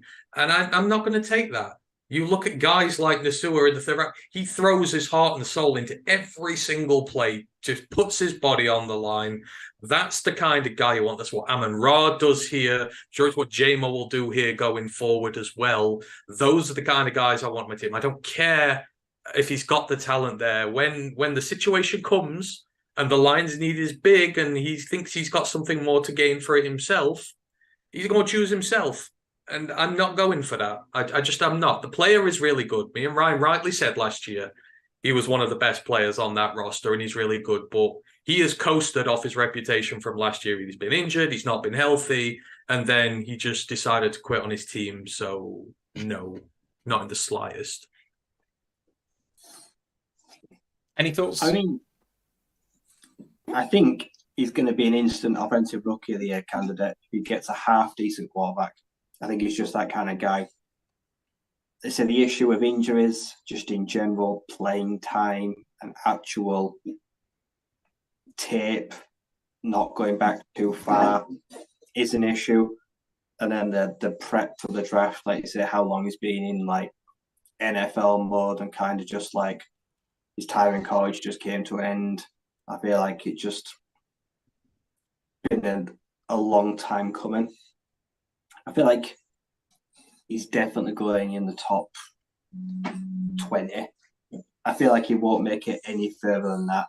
I think he'll probably be the first receiver off the board. I reckon between like 15 and 20, you'll get him and QJ inside of the board. Like, I'd hate for him to be in the NFC North unless it's on the Bears because I feel like Justin Fields will just waste him. I know Bears fans are enamoured with Smith and Jigba, but I feel like that'd be a pretty awful destination for him. I feel like he plays bigger than his size and he prides himself on double moves, his elite cut speed, the ability to change direction, slam on the brakes. That's really where he punishes guys. So I think he'll have the best season of all the rookie receivers, probably trying to compete with like someone like Bijan for the offensive rookie of the year. I feel like if he's on the board at 18, I don't think they'll draft him. I feel like they'll give him strong consideration, or they'll try use a smoke screen and get someone to trade to 18 to take him. He might be the kind of guy someone trades up to 18. If Chark doesn't come back, they'll think we have a need for him. So I'm certainly willing to move down if someone wants him. I feel like that's the best case scenario. We've got one more question about a wide receiver, and then I'm going to end the audio show after that question and take the other couple of questions we've had off the air because we've been going a while. Steve-O asks what we think about Rashee Rice. See, he's hard. I love him. But I don't trust receivers from the SMU offense. Like Danny Gray and Reggie Roberson have not panned out to date in the NFL. Proper air raid, Tanner Mordecai just slinging it. He's an absolute burner, but I think he's one-dimensional, and I feel like he will struggle against NFL defenses and playing a potential pro-style offense. I feel like what he's done last season will not translate. I think he'd be a good receiver, but the first round would be a disaster. He is not a first-round receiver by any stretch of the imagination for me. I think he's a late second-rounder. Yeah, he's better than Danny Gray and Reggie Robertson. Oh god, yeah. The Still speed, far too weak for me. the speed is elite compared to them too, and I think that's it. And he strikes me as he's like an alpha guy. He's like this is my team. He just has that mentality about him, which I think the other two don't. I think Dan Campbell would really like him in terms of the mentality he has and the way he plays. But yeah, I'm with Wright. It's skeptical. A lot of players have come from that system and not panned out, but I think he's got a better chance to succeed than they have. So I think someone might take him. The one who's been getting so much chatter, who I'm also confused by, I feel like It may have done him a disservice, but he's getting ever higher. Is Jaden Reed. His stock has grown significantly recently, and I don't really know what off the back of. Again, another real big burner who's great with his contested catches, but I don't know if he's done enough to deserve the hype. But obviously, Michigan lad, and I wouldn't hold it against him. He's a really good player, but guys like them, I'm intrigued to see what happens with, because they're rising very quickly. Jaden Reed is the Jake Moody of receivers. I'm sorry, guys. It's bias. Jaden Reed is bang average. They can sometimes take the roof off the defense and hit a deep ball, but he's played in a cruddy passing offense. People might not want to hear that, but the MSU offense last few years, apart from the run game, has been poo-poo. Bang average quarterback as well. Your QB's been naff as well. So I'll throw. Is that Peyton Thorne? Is it? I think Peyton Thorne's the quarterback. I mean, at the risk of upsetting Wolverines fans, I'd take him over Bell any day of the week. I would. He's a league above Bell, so there's no competition there. But I just saw it. Michigan players this year. I don't like any of the Michigan players. I'd take Holowitini in a heartbeat if he fell far enough. I think he's maybe the best center in this draft, and he's getting ignored. I would 100% take him as more offensive line depth, but no one else.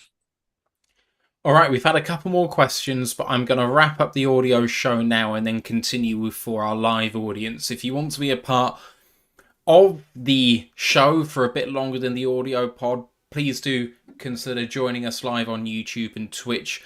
Mondays on the main show, 2:30 Eastern Time, and on Wednesdays for the college show at the same time. And obviously don't forget our draft show coming up at the end of April, all 3 days, all the way through the coverage, live reacting to the picks, a huge plethora of guests from all around the NFL showcasing the best in talent on both sides of the pond, so do consider joining us there. Next episode, college show this Wednesday, subject to be determined, and then next Monday we are profiling another class in this 2023 NFL draft. I think we decided on linebackers, but we might go running back. I'm not 100% sure which way we're going, but it's going to be a fun one either way. And then we're going to wrap up our series by talking about the quarterback class the week after. You can find us on Roar the Lions UK on YouTube, Twitch, Facebook, Instagram, Twitter. The group for Wide fans on Facebook is Detroit Lions Fans UK 1 Pride Worldwide. The website is at ROTLUK.com. Please don't forget again to rate, review, subscribe, and my thanks goes to Anthony Fitzpatrick and Ryan McCluskey for an awesome show once again. Fellas, guys in the live chat, on the audio pod, we thank you for joining us, and what a week to be a Lions fan. Let's go, Lions One Pride. Brad Holmes, I love you. Recording stopped. Right, last couple of questions. Mike Marine, given what's happened now in free agency, who are you picking at 6 and 18?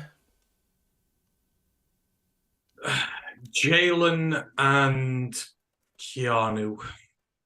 Keanu at 18? Yeah. I got, no, sorry, I can't, not Jalen. Jalen is not, I've used two DTs. Where am I thinking? Jalen and, who was the other one? Come back to me. But it's definitely Jalen at 6. What if everyone's available? Well, being realistic. Being realistic. Right. I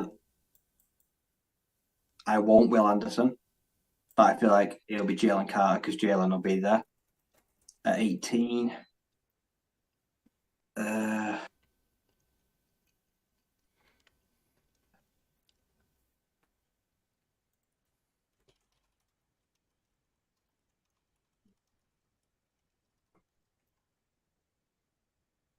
Give me Michael Mayer.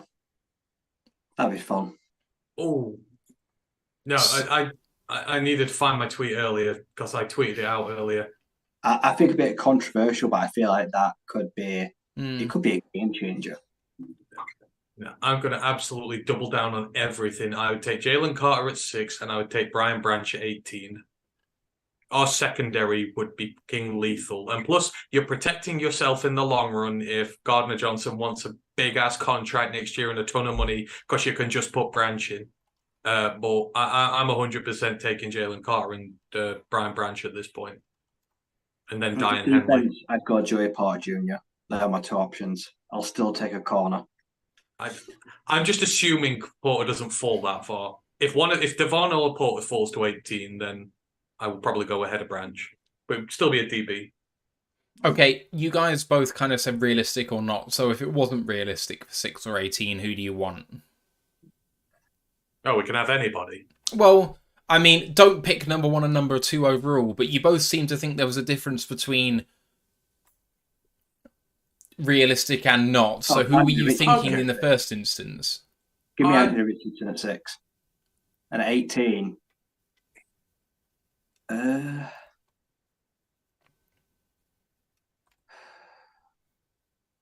torn between Skoronski and Bijan. I feel like a tackle and all-line does help for the future, but I don't know. I don't know if Montgomery and Bijan can work together. I feel like they clash now. I really want Will, but there's no room for him anymore. Not unless we make him a linebacker. Screw it. Will Anderson and one of Devon or Brian Branch. That would be my ultimate one. So my picks are very similar to you guys. Will Anderson or Anthony Richardson at 6. If you can't get either of them, trade out. Don't want anyone at 6. No one's worth it. 18, Branch, Bijan, Darnell Washington. Those are my 3 guys at 18. And you're right. If Witherspoon falls that far, then I'll be going there too. Yes, Carlton. Osiris would be in there. I don't know. I feel like now that Glasgow's here, I know Osiris will be a long-term thing, but it's just, yeah, I'll just go for another guard later on. But Osiris will be in the consideration. So we also had Phil Phelps saying, who do you guys think we will sign as the backup quarterback? I'm assuming he means veteran backup quarterback. Oh, it's got to be Teddy, hasn't it? I feel like Teddy. He would fit. I feel like Teddy. I don't know who's available. I'm just bringing up the list now for you. These are the players still available per Spot Track.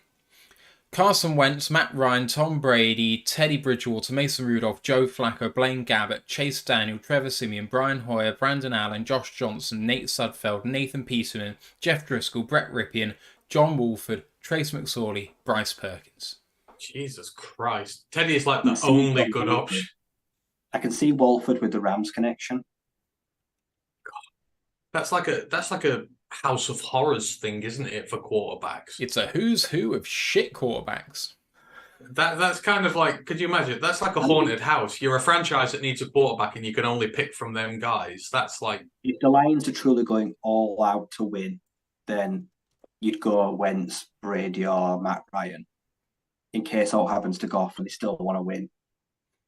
But they're just too expensive. Matt Ryan should just retire before taking a backup role. I won't undignify myself like that. Do we think that's a possibility now? Because it seems like Brad Holmes is going all in. Is he going to go all in on his backup QB as well? I think I don't know if we'll get one before the draft. For me, I think we'll draft one, or we'll get an undrafted free agent, and we will draft one because we're meeting up with far too many day 3 undrafted free agent development projects. We're gonna get one. I think if he absolutely rinses the draft, and we Carter falls to us, Joey Porter Jr. falls to us, we get Diane Henley, we maybe get like a big guard or a tight end or something like that. We absolutely clean house with it. And he thinks, oh, you know what? We've got the young Gore and the vets here to go and do this. I think then he will go for a more expensive QB2 and he would find the room to do it. Kool-Aid Kid says, Matt one for later if you like. Who is the best kick or punt returner in the wide receiver group in this draft? I found the name of the guy I wanted, by the way, from earlier, which is pertinent to this question. Who played for UCLA, the hybrid player, wide receiver running back. 5'9", 175 pounds, Kazmir Allen. I think he was the Pac-12, whatever the name is, all Pac-12 kick returner this year. I'm trying to think. Darius Davis, the TCU slot, was he a returner? Hank, Dell's a returner, isn't he? Dell's a returner, isn't he? Or he used to be. Well, Nathaniel Dell is the best returner. Nathaniel Dell. He measured dreadfully. Yeah, he's like 5'6" or something, isn't he? Ooh. He's shorter than what's his face, the running back. So Casimir, Devin Atchin. Oh yeah, with his speed, he'll have to be good.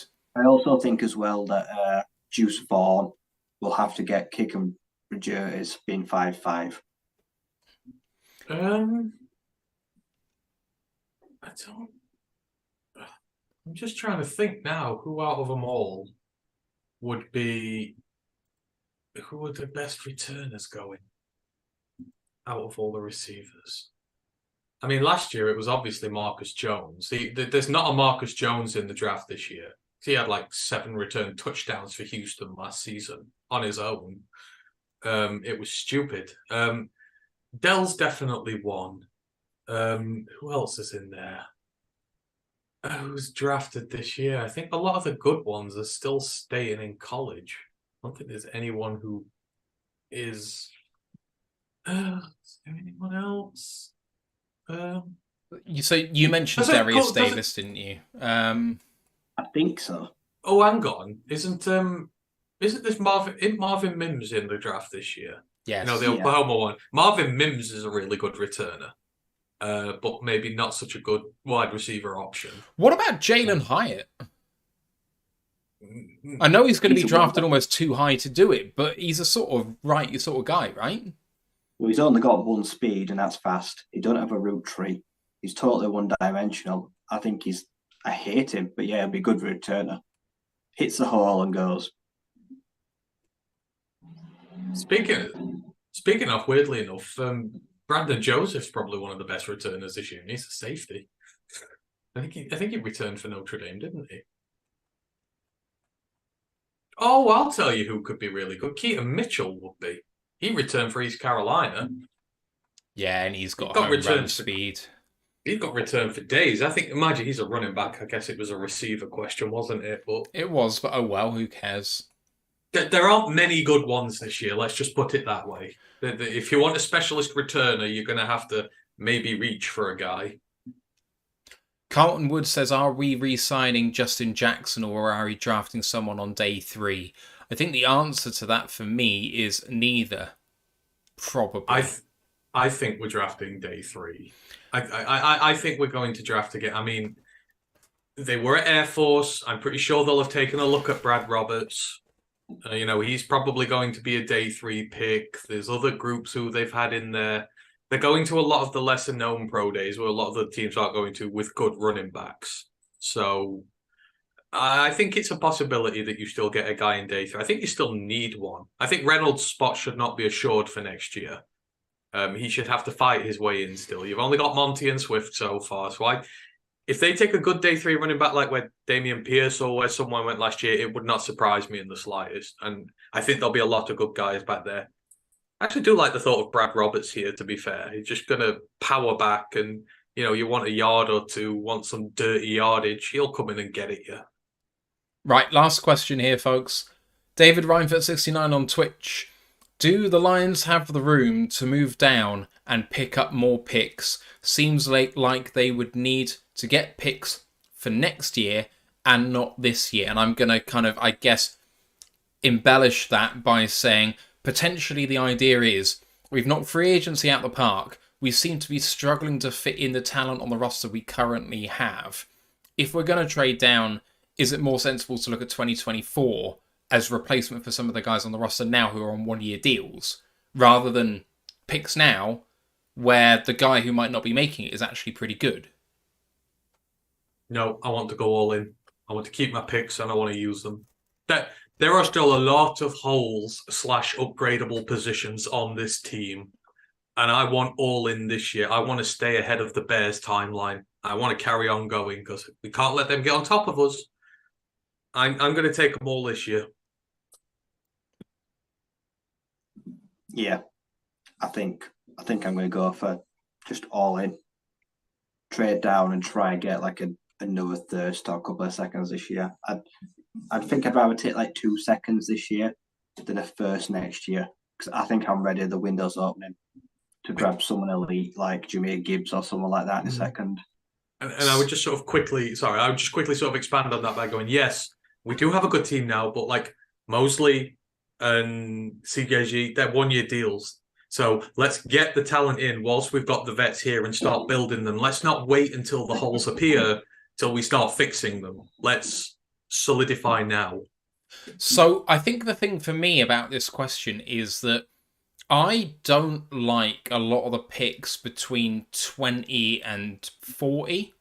I don't think the value is there. I think the value is in this draft is between like 40 and 90. I think that sort of mid-day 2 and mid-round 2 to late round 3 territory is rich with talent, with upside and high floors. I think that the round 1 talent at the lower level of round 1 talent ain't worth it. I don't want them to be drafting at 18 particularly. I don't like it unless someone falls to that position. I think the average draft isn't going to have someone I want to draft there. If you can trade down from 18 to 45. I know it's a big drop, but if you can drop from 18 to 45 and pick up a 2024 1 and 3 in the process and still have a second round pick this year, I think I would be very, very happy with that haul, because you're still at that sort of 45, 50 range going to get someone who will start for you this year. And I think it will be adding talent this year, but then looking ahead to it and saying, I don't want to go all in on this year because I think we're good enough to compete right now. What I'm looking at is I want our window to be as long as possible. It ain't just about this year. I want to be competing in 5 years' time. And if actually we're good right now, I want to say, let's make sure that we are pushing all that wealth of assets that we have into the future. And not just about pushing the pick. I'm not saying trade 18 for 1 first-round pick in 2024 and just pushing it down the line. I'm not saying that. Let's get another pick out of it. Get a 2 and a 1, or a 2, 1 and 3, or something like that. I think we can do it. Problem is, you're assuming we're a good team right now, though. On paper, we are a good team, but on the field, we are not as of yet. You know, it's all very well saying, oh, well, we're fine now, let's push the picks, but... And you don't know what next year's draft class is going to be like. You're working on completely unknown variables here. That's the only thing I'd say in regards to that. And plus, I still think there's a little bit of bias in there that you want us to have picks for when we go over. I think if we weren't going and it weren't in Detroit, it wouldn't matter as much. I mean, maybe not, but it's a fact that it's at home for us whether we're going or not. I think that is going to play a little bit of a part in it. But as it stands right now before the draft, I think that this team should be competing for the NFC Championship. I really do. Like, I don't care that it's premature. We are doing this thing on this podcast, which is speculating about what might be true and what might not be true. And it is too early. But if it's too early, what are we doing talking about this shit? Like, let's talk about where we are right now. We're smashing it out of the park. We're 6 deep at edge when we might have been 2 or 3 before. Wide receiver room much better. Goff playing lights out. We've upgraded at running back. The defense legitimately improved down the stretch last year. And we've got 3 starting cornerbacks who weren't on the team last year. Anzalone came on last year, and that linebacker room actually took a step towards the end of last year. Apart from one blip against Carolina, the DTs were excellent against the run and had a bit of pass rush upside. Only McNeil took a step last year. That defense could be as good as you want it to be. Now they got to go and prove it. They do. And the chemistry might not be there day one. But the sky's the limit for that defense now. Before, we were saying, if this offense can stay where it is, we need the defense to become a fringe top 20 outfit, and this team could be competing. But top 20 in defense is not the ceiling for this defense. Now, you have a look at what investments we've made in free agents even before the draft, and we should be looking to try and get into the top 10. Whether we get there or not is by the by. It has the quality to do that. You look at what CJGJ brings to this team. You have Tracy coming back. Kirby already played really well. You add in CJGJ being that enforcer in that slot position. You could also do the split safety stuff and did it very well last year. You got Mosley and you've got the other new cornerback whose name escapes me, as well as having Jeff Okudah is our fourth best outside corner. Okay, so take linebacker, corner, and safety together. Who are our good young prospects? Safety, cornerback, linebacker, did you say? Yeah, who's our good young prospects? Kirby, I guess you have to put in there. Can I count Tracy as a young guy? He's only like 26. No, he's only 26. He's on his pro deal. Yeah, he was young coming out, wasn't he? Coming off a bad injury. Well, yes, but he's apparently fully fit now. Tracy Walker. Oh, he's 28. Shit, never mind. Right, so I'll answer the question. Our good young prospects right now in those three positions are Malcolm Rodriguez and Kirby Joseph. And that is it. Maybe we could include Jerry in there. But my point is, right at this moment in time, we need to replenish the good young talent on defense. And it is there to be had this year. Stacked corner class, good safeties, good linebackers. We can't, I know you get a Mark Moon and Bix into the future. I can get it. But at the same time, this rebuild has been so successful because we've kept adding young talent year upon year to the team and keep building it. Now there are areas that need to be addressed. We can't afford to wait till next year to sort corner and safety and linebacker.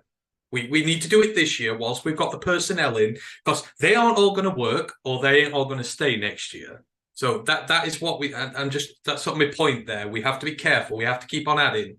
Outside of Kirby and Malcolm, those three rooms are bare for young, developing talent right now. And we should be chock block full of talent, young talent to develop whilst we have these really good guys here. So that's what we've got to be really careful with. I think we do have to be careful with it, but I would say it's not something which is super urgent now. It's a super urgent need in this year or next off-season. If we don't address it now, it must be addressed then. It's always nice to bring in someone early doors and have them develop. I completely agree. But you're definitely going to have Cam Sutton there, and we know that he's a very good player. You don't want to just rely on that as the only guy in that cornerback room is going to be sticking around, because, Jerry's on his last year of his deal now too. I appreciate You've got Iffy and Chase next year as well as Cam. That's it. I mean, and there's no guarantee that Iffy or Chase even make the roster. In fact, I would say that both of them are on the outside looking in as it is. Exactly. And my point to that would be, at this moment in time, you've got to keep building your roster, because if we wait, this time next year, we could be in a very sticky situation where we're like, we ain't got no young talent here at the minute. We've got Cam Sutton who's playing well, and maybe we've got two starters who are playing really well, who's backing them up. This is where we have to keep building the team for long-term sustainable success. We need to make sure we're investing heavy, and we're in a very unique position here where we've got 5 picks in the top 81 where we can completely renovate our young talent room in some of these barren areas to keep the long-term sustainability of this team going. And I think the classes are there to be had. Corner, you'll still get a good one of 80, Linebacker, I have wet dreams about Diane Henley being in the second round, and that. I mean, I feel like this is a good year to stock up your talent in areas where you're deficient for the long-term future of the team. That's why I wouldn't move anything just now. Fair enough. Yeah, I can't disagree with it. Right, I think we'll call it a day there. Pride of Detroit have already started because they're an hour ahead of us and our clocks don't change until next week. So I said 2:30 Eastern, which isn't going to be right for Wednesday, but it will be right for next Monday. So apologies for getting the times wrong. Anything else you want to get off your chest before we get out here? No, just I'm really happy with what the Lions have been doing, and screw the rest of the NFC North. We're better than them. I love it. I love it. Right. If you're on Twitch, hang tight. I'm going to raid Pride of Detroit with what few viewers we have, but it's always fun to do it. Here we go.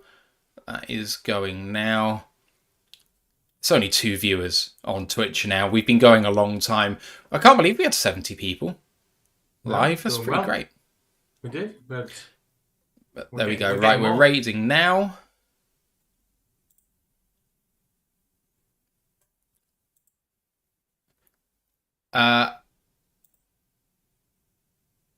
All right, and